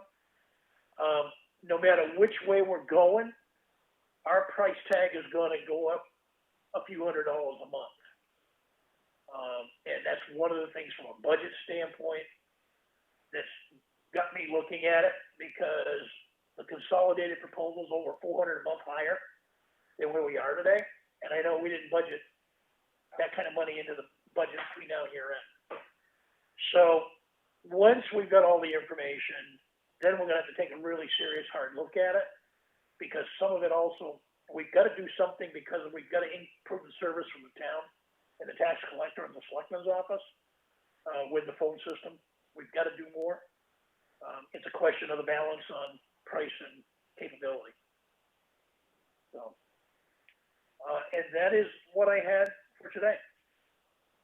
Yeah, that seems to be the big concern, is the financial end, and finding what our best price point is on that, because it's a jump. It does strike me that it's a necessary evil, unfortunately, because we're in a technology age, and this building is still in the 1990s, it seems. Everything. Brian's shaking his head over there like, yes, it is. Well, in looking at using the systems away from copper and going to the internet service, we're probably gonna have to run some additional wiring. Good news is, we've still got a lot of that spool that we bought last year to run the cable out to the police department. So we probably have a very large chunk of that cost already covered. So it's a matter of having somebody run the wires. And it may be more cost effective to hire the guy that we had on that wire than paying Consolidated's rates or Spectrum's rates to run wire. So. I'd rather hire our local guy, because he, does work for us sporadically, and I'd like to throw him as much as we can. Keep him around. Yeah, that's gonna be a tough one, this year. That's the budget review.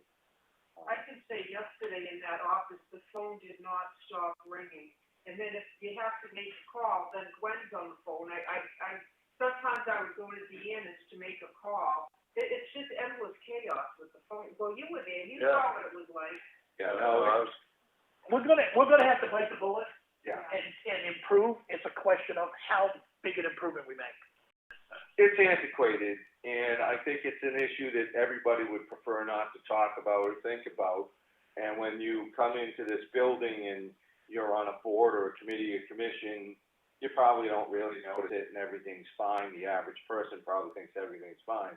But like Tom being here for an extended period yesterday, and it's very obvious, and that the work it's so hard to get your computers to run fast enough to be able to do some of the new things we need to do in this world with Zoom and COVID and uploading of, digital stuff. And quite frankly, the load on the phones, as Chris is saying, we need to be able to reach out and do business in a different way now, and just can't. It's a nightmare doing it the way we're doing it. We might end up having to do something in a step format. Yeah. Make an initial change now to give us better capability, but not the best. But in the budget discussions for next year, put in what we know we should have to properly service the town. And I mean, we're facing a proposal that went from almost $3,000 to $800, basically, to put in the video equipment to be able to live stream out of here. And I'm just really think that that's a big step for us, that it'd be nice to be able to take advantage of that, to be able to put these meetings out, not just now because of this, but going forward. It's just a way to reach folks. I think it's important. Hopefully the budget committee and those folks will think so too. So we'll do our best, give them some numbers, and we'll have to keep an eye on the budget and see what we can fit in for this year, because we know we need to do something this year, some level. All right, anything else, Chuck? That's it. Okay, one of the things, I know Tom was looking into the expenses on the existing boiler in this building, and I don't know if you have any luck finding those files or not. I know that I have here that prior to 2019, when I went through those folders, when somebody in the office was able to find it, prior to 2019, there was approximately $4,000 spent, the total. 2019, it was $4,635 spent. So that's $8,635. And I know this year there's been at least cleanings, and that may not include some repair work that took place. Maybe that did cover those repairs last year, but I know there was at least a cleaning service truck here one day. Maybe there's been more. So in 2 years, it's been $8,600? No, I think the unit went fully operational in either 2013 or 2014. Oh. But, I'm sure, I believe our cleanings were about $250, and I don't believe they cleaned that flue to the chimney because that's on the top of the unit, because that's what caused the problem before. So, I would say that it's costing us, we'd have a minimum of $9,000 right now in cost. And then if that would encompass 6 years, say, $1,500 a year to maintain this system just doesn't seem good to me, especially when it lets you down as often as we seem to have problems. And I have no faith in it when I just don't. All right, plus we have to, manually, somebody has to deal with the ashes. And the fuel has, expanded or clogged for whatever reason on occasion. And the mess, thank you, Chris, the dust in that room is just disgusting. So. And I think at the time, it was a good. Yeah, They were going with, trying to be green and all that. Yeah. Feasibility, it's not. I mean, and you're spending over $1,000 a year on that maintenance on some, more than unheard of in my book, I don't know. Yeah, and from being brand new. Yeah. So just a look back, a snapshot looking back, it was, there's nothing wrong with what was attempted to be done. I'm certainly not saying that. I'm just saying that it's. And I'm sure if we decide to make a move, there's actually a secondary market for that, so it's not like you're gonna lose 100% of your money. Yeah. So I would say we continue to, try and get some estimates on that. Just want to follow up. You got one coming, right? That's what you got an estimate coming, so yeah. And then part of that, Tom, with the ductwork was the ACs going in. And, I won't get into why now, but there was some good thought process that Tom brought to the table on why, if we could do an internal unit with the ductwork, being a false ceiling, that might be a really good. Or you can go splits too, just, I'd like to get both to compare, all in one system, or get the new heating system, and get the splits. Cause I talked to someone too, a friend of mine that's in this business. Yeah. He recommended get the both of them, cause you're gonna see there's a huge difference. Okay. Well, I know Chuck had been looking into mini splits and stuff, last year anyway, right? Yeah. So maybe you guys probably have more to share mini on. splits are an efficient way of doing things. Yeah. The problem in using the mini split for the town hall is because of that external plumbing and stuff that has to go up the sides of the building and stuff like that. We run into some historic issues, with the look, because they kind of what it would do to the look. The other thing that in dealing with an engineer, because I've got an engineer looking at the HVAC part of that and the heating system, because older buildings are not well insulated, as soon as you start into heat pump technology, it's expensive to run it. And that was his comment to me yesterday when I was on the phone with him. Was that at the library you were? Heat pump in general, if the building is not well insulated, Right. I think it is a brick building, so that you add insulation there, being a brick building, except for the office part there, correct? They've got a wooden outside structure halfway up. Well, so is this, but the bricks I don't think the bricks are that great. But you got concrete block, and then you got, 3-inch brick? and that's not an insulating value. That's a low R. That's a low R value. So, but we'll go to the pros and say to the pros, give us your shot and tell us why. So, yeah, I'd get the both of them, right? Yep.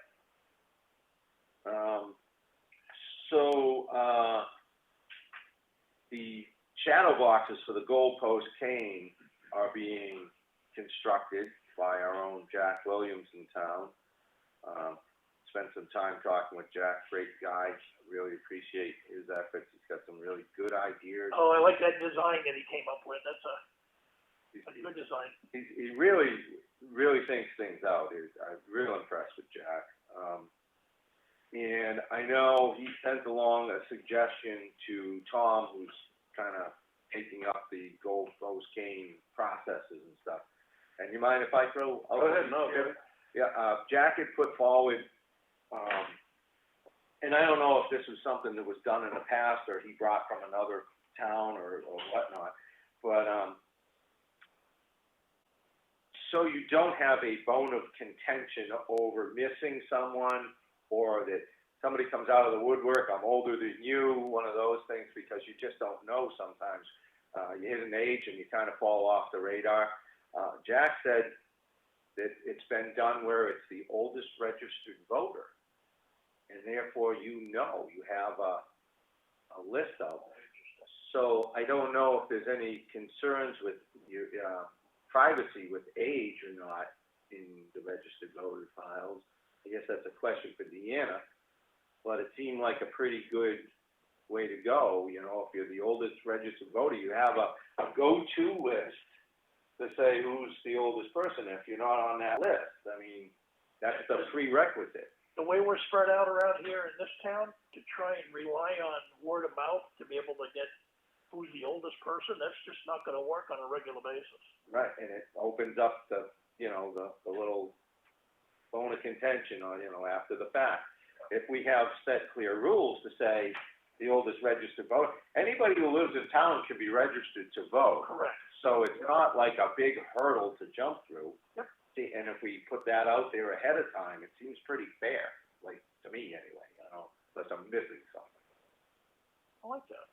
I liked it too. I thought that was a great idea, unless I'm missing something.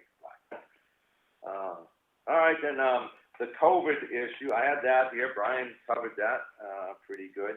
We had a 91A request that was dealing with a certain, indices that you can provide legally, which is kinda,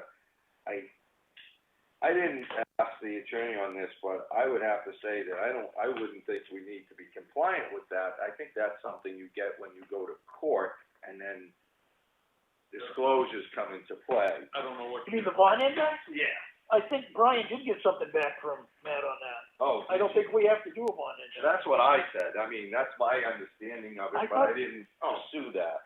The bond indices, yeah, we don't have to supply that. That's only if you're in a full-blown legal. Council's already told us we don't have to supply it. Right, you got into a court case and the court might mandate this, but that's not something you. That's correct. Okay, And we have it writing from council. well, I didn't know that. You said, do we? We did. We You did, you forwarded Yeah. an email from Matt. Oh, gee, now that I'm thinking the emails from Matt and stuff, that was another thing on my zoning, list, is I had previously asked for that all enforcement actions, letters and such that go out, from the zoning officer include the Board of Selectmen, that we get a notice. We'd like to see what goes out before it goes out. That's not happening either, just so you know. And, the other thing that was requested was that any correspondence with the town's attorney from zoning, officer, we get copied on what that email is. We get to have that in the office so we know what's going on. So those are two more items that, we should probably reinforce.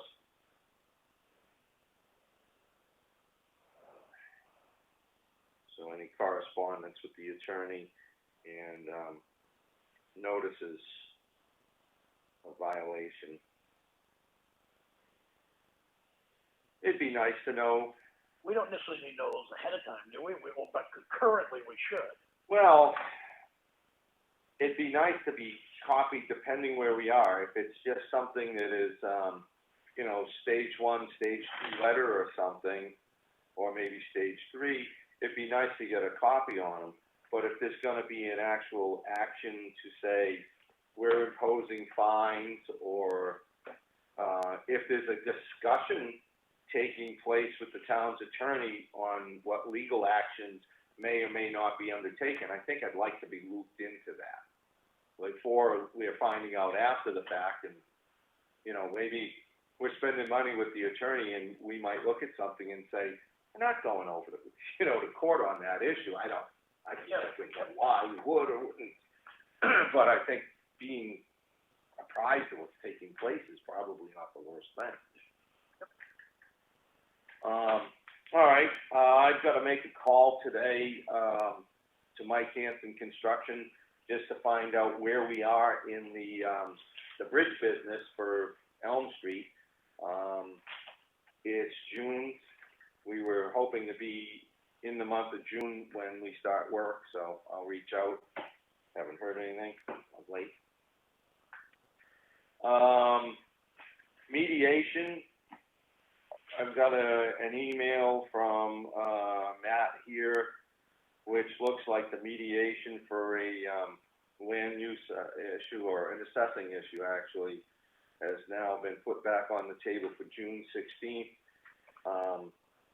I'm still planning to attend unless somebody else wants to take that over.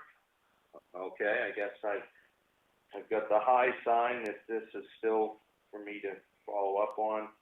So, the thing of it is, it's June 16th at 10 a.m., so I think we probably might possibly consider moving our meeting time on June 16th, because that's a Tuesday, unless you fellows just want to go forward without me.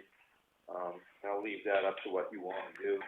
Move to Wednesday. Move to Wednesday? Yeah. Okay, that puts Yeah, Bryant out of the loop. and it also, most of the office works remotely on Wednesdays. Doesn't mean they have to. No, it does not. There's no guarantee for that nice break in your commuter schedule.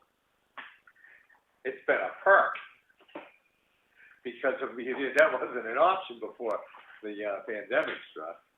But hopefully, We get a lot more accomplished on Wednesdays than we do on Tuesdays and Thursdays.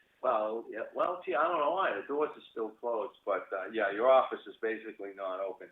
So for that one, I would just say, if you're not opposed to missing a meeting, on one of these, or you could send us in any concerns ahead of time. Or dial in. If you had to. And so it comes down to whether either perhaps Gwen or Chris. I have an appointment that day. Okay, perhaps Gwen may be available, and we'll run that by her. And if that doesn't work out, then maybe we can move it to the night. I don't know what the budget committee's doing on the 16th, but they're not in, right? Is it on there? Next budget's July, I believe. That's what I thought. Yeah. So I mean, we could go back to like a 5 o'clock on Tuesdays, and there again. Will you be back from court by then? Yeah, I think that these things probably try to work out by lunchtime, I would imagine. There's either gonna be an agreement with the price points or not. In which case, I don't plan on spending my whole day there, Yep, 5 o'clock. On the 16th, we'll move it for that one day. All right, 5 o'clock on the 16th. Make a note, otherwise.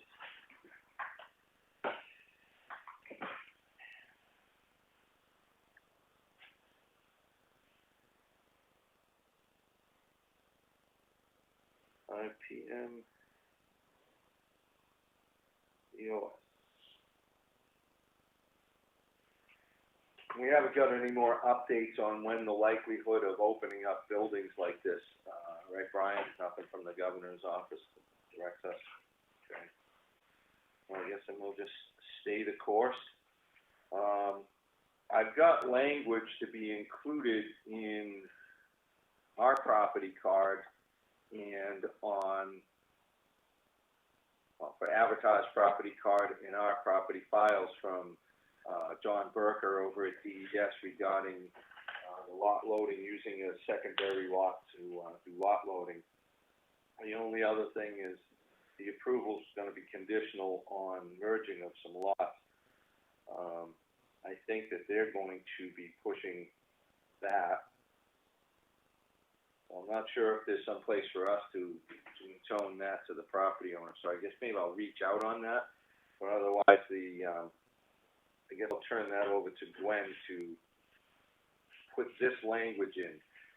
And this comes from Dawn, I asked her to provide it. The use of this lot is restricted to restricted due to approval of a septic system on lot 22. There should be no further sewage loading. So that'll go on to lot 23, and, that 23 will be the merged lot. There's a lot behind that, and so that'll all become lot 23, I believe, at this time. So, just letting you guys know, because that was the one with the state. They're both small, those were two small lots, that's why they were merging them. Yeah, they're, in the Effingham subdivision, so they're really, like, tiny. And so that's for the lot loading and not having two lots kind of flopping around out there. Make it one with the language and the restriction all on one. There'll be, a file at DES on the septic system, limitations of those lots, or now one lot. DES wants it merged, I wanted it merged, and, it would also, what this is like 3 dots in a row. So the first dot is where the septic is, but they're using these loading, lot loading, dominoes more or less to those other 2 lots. Well, that third lot wouldn't be contiguous if the middle lot got sold by some inappropriate maneuver and there's a well on that lot. So by merging those 2, you're staying contiguous with lot 22 out at the water, and everything kind of, you can't disrupt things. It ties the well on lot 23 to the front lot on the lake, and now that other lot, like, again, can't just disappear in the back. So it just ties it up, makes it a little harder for anybody to make a mistake and do something they shouldn't. So I'll give the language to Gwen, see if she can incorporate that into the property file. I will reach out to Dawn and make sure that, the state's gonna insist on the merger, as well as the installer to. And they'll do the communication of that? Yeah, well, that's the other, I was gonna reach out to the installer and, tell him that he needs to file for a lot merger with the town. And given that, then this is all. Okay. As long as everybody's comfortable with that, and if there's more information needed, it's all right here. Let's see. I don't think I have anything more for tonight's discussion, because I have a whole bunch of, well, Tom, you're gonna try and get your, certification transfer station. That's the book, you know, those little placeholders in there, that's all the fun stuff. So, and I've got a file to get out to the state by the end of the month. And then we have the personnel file to follow up on. The town attorney also would like a copy of that, the existing, but going forward, we're gonna be making some changes, and I know that kind of dropped off. So our next work session, we'll see if we can pick back up on the, personnel, file or policy, and I believe we're gonna pick up on the oil collection project at the transfer station. So I guess if we can pencil those items in for our next work session, and I don't know if anybody wants to schedule one right now, or.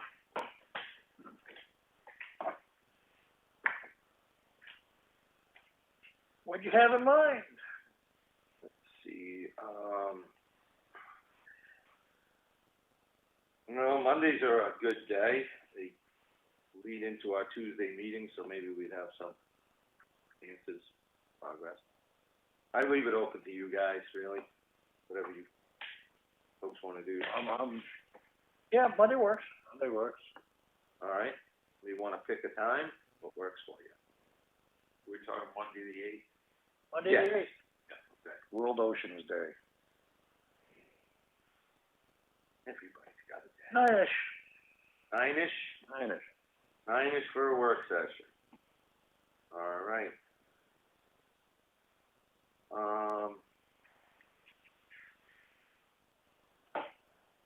Then I don't have anything else, I don't think, I had an invoice though, Brian, in the past on, that PFAS testing, and I believe this one was the one for the off-site site location that we have to follow up on.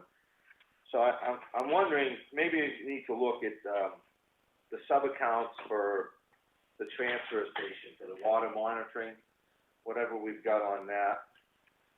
And,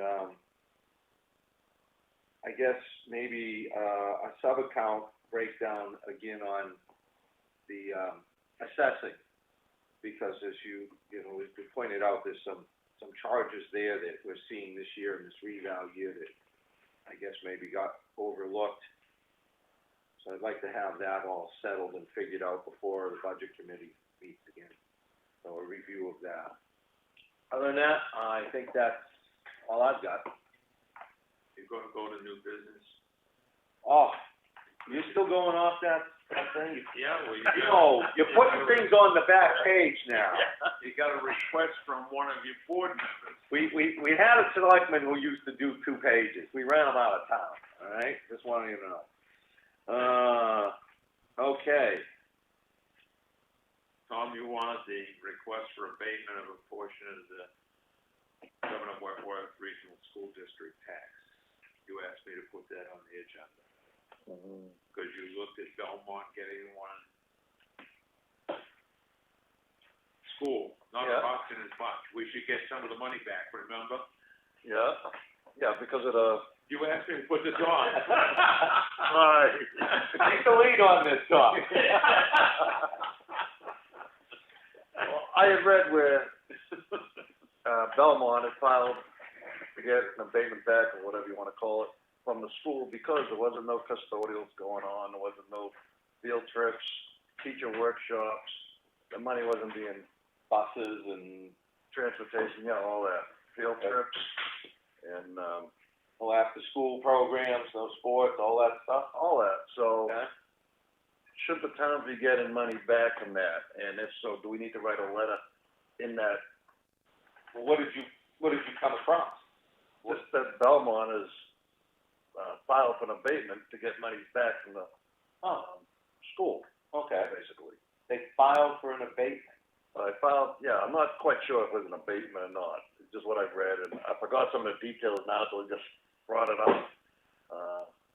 Well, why don't you, Well, I look into that some more and bring that up next week, Brian.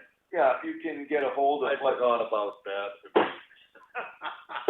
if you can get a hold of what you found and can share, more. I printed it off, I got it at the house, I just Yeah. completely Okay. had other things going on this month. Yeah, well, it's worth. My see bad, what other- Brian. See what other towns are doing in that regard. It sounds pretty It was a good interesting. sum of money, too. I'm gonna figure. It was, I think it was, isn't that Belknap County? It's Belknap County. Yeah. I don't know what school district it is. Yeah.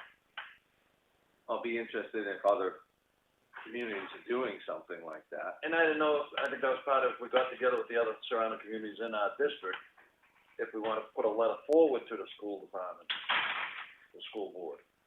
Well, requesting what, are there gonna be any monies refunded back to the town for things that we've already paid for, or budgeted for, that not gonna be used? Right. It was like on the, not to say the school, but with the, Ospey, rec department. Right. Same thing, they weren't using it, they weren't gonna be using it, and, doing it this year, so that's. That's the expense. Right. No, I'd like to see what you come across and what's. I'll bring it in with Oh. you next week. And then, it might well worth be reaching out to the other communities once we see what it is and start a little discussion on that. Yeah, that's all, so it's just a start to get it out there, Absolutely. What can it hurt? Can't hurt, right? Yeah, it could actually be quite beneficial financially. And That sounds some of the office staff asked me to put the next one on. Dump stickers, if they're accepting money at the transfer station, can't they start issuing dump stickers also? Well, we can cut down the workload here. I talked to Mark on this. I was gonna say, I'd wanna check with the guys I did, Sunday when I was up there, Mark brought it up to me. He asked the same question, why can't we sell dump stickers here? Oh, he brought it to you? Yeah. And, I said, I'd check with you guys Tuesday, cause he said the same thing you just said, they accept the money for demo and all that, they don't have a problem with it, you know? And it sure is a lot easier for the citizen, right? Oh, yeah, it would be. I think I'd wanna talk to, probably shoot down there on Wednesday myself and talk to the guys and see if there's any pitfalls that I see to it. And I'm sure Chuck probably has concerns and will wanna look at this too and give it some thought. The guys, hey, if you wanna do it, then I wanna make sure that we're doing it smart though. This is another layer, like Chuck's pointing out. I don't wanna be in a position where we open it up and we're not properly prepared for it, and somebody gets sick, because we'll own it. Oh, yeah, I agree with you, I just relaying what they told me, that they didn't have a problem, so. I'm not sure entirely what owning it means, but I don't want to put the guys down there at risk, so yeah, we just wanna do it smart, I agree with Chuck. I mean, I think it'd be nice, but let's be sure that this is a good move, I guess. Go for it. All right, then, we'll go down and see how they're gonna plan on doing business down there if we do that. Let's see.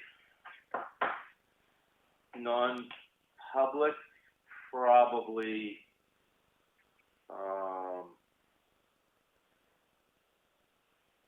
I guess we could probably do a non-public, because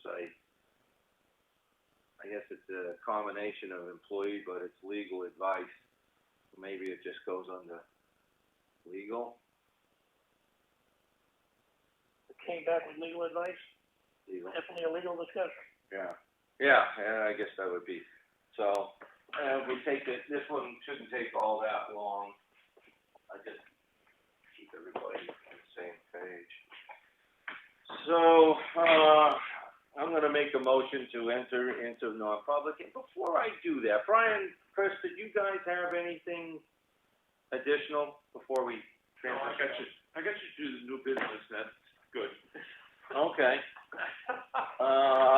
All right, then, I'll make a motion to go into non-public on RSA 91-A:3, Roman 2, L, consideration of a legal advice provided by legal counsel.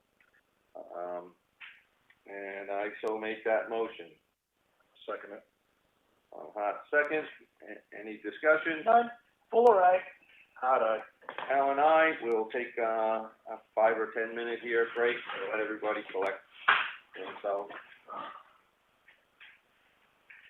The white one.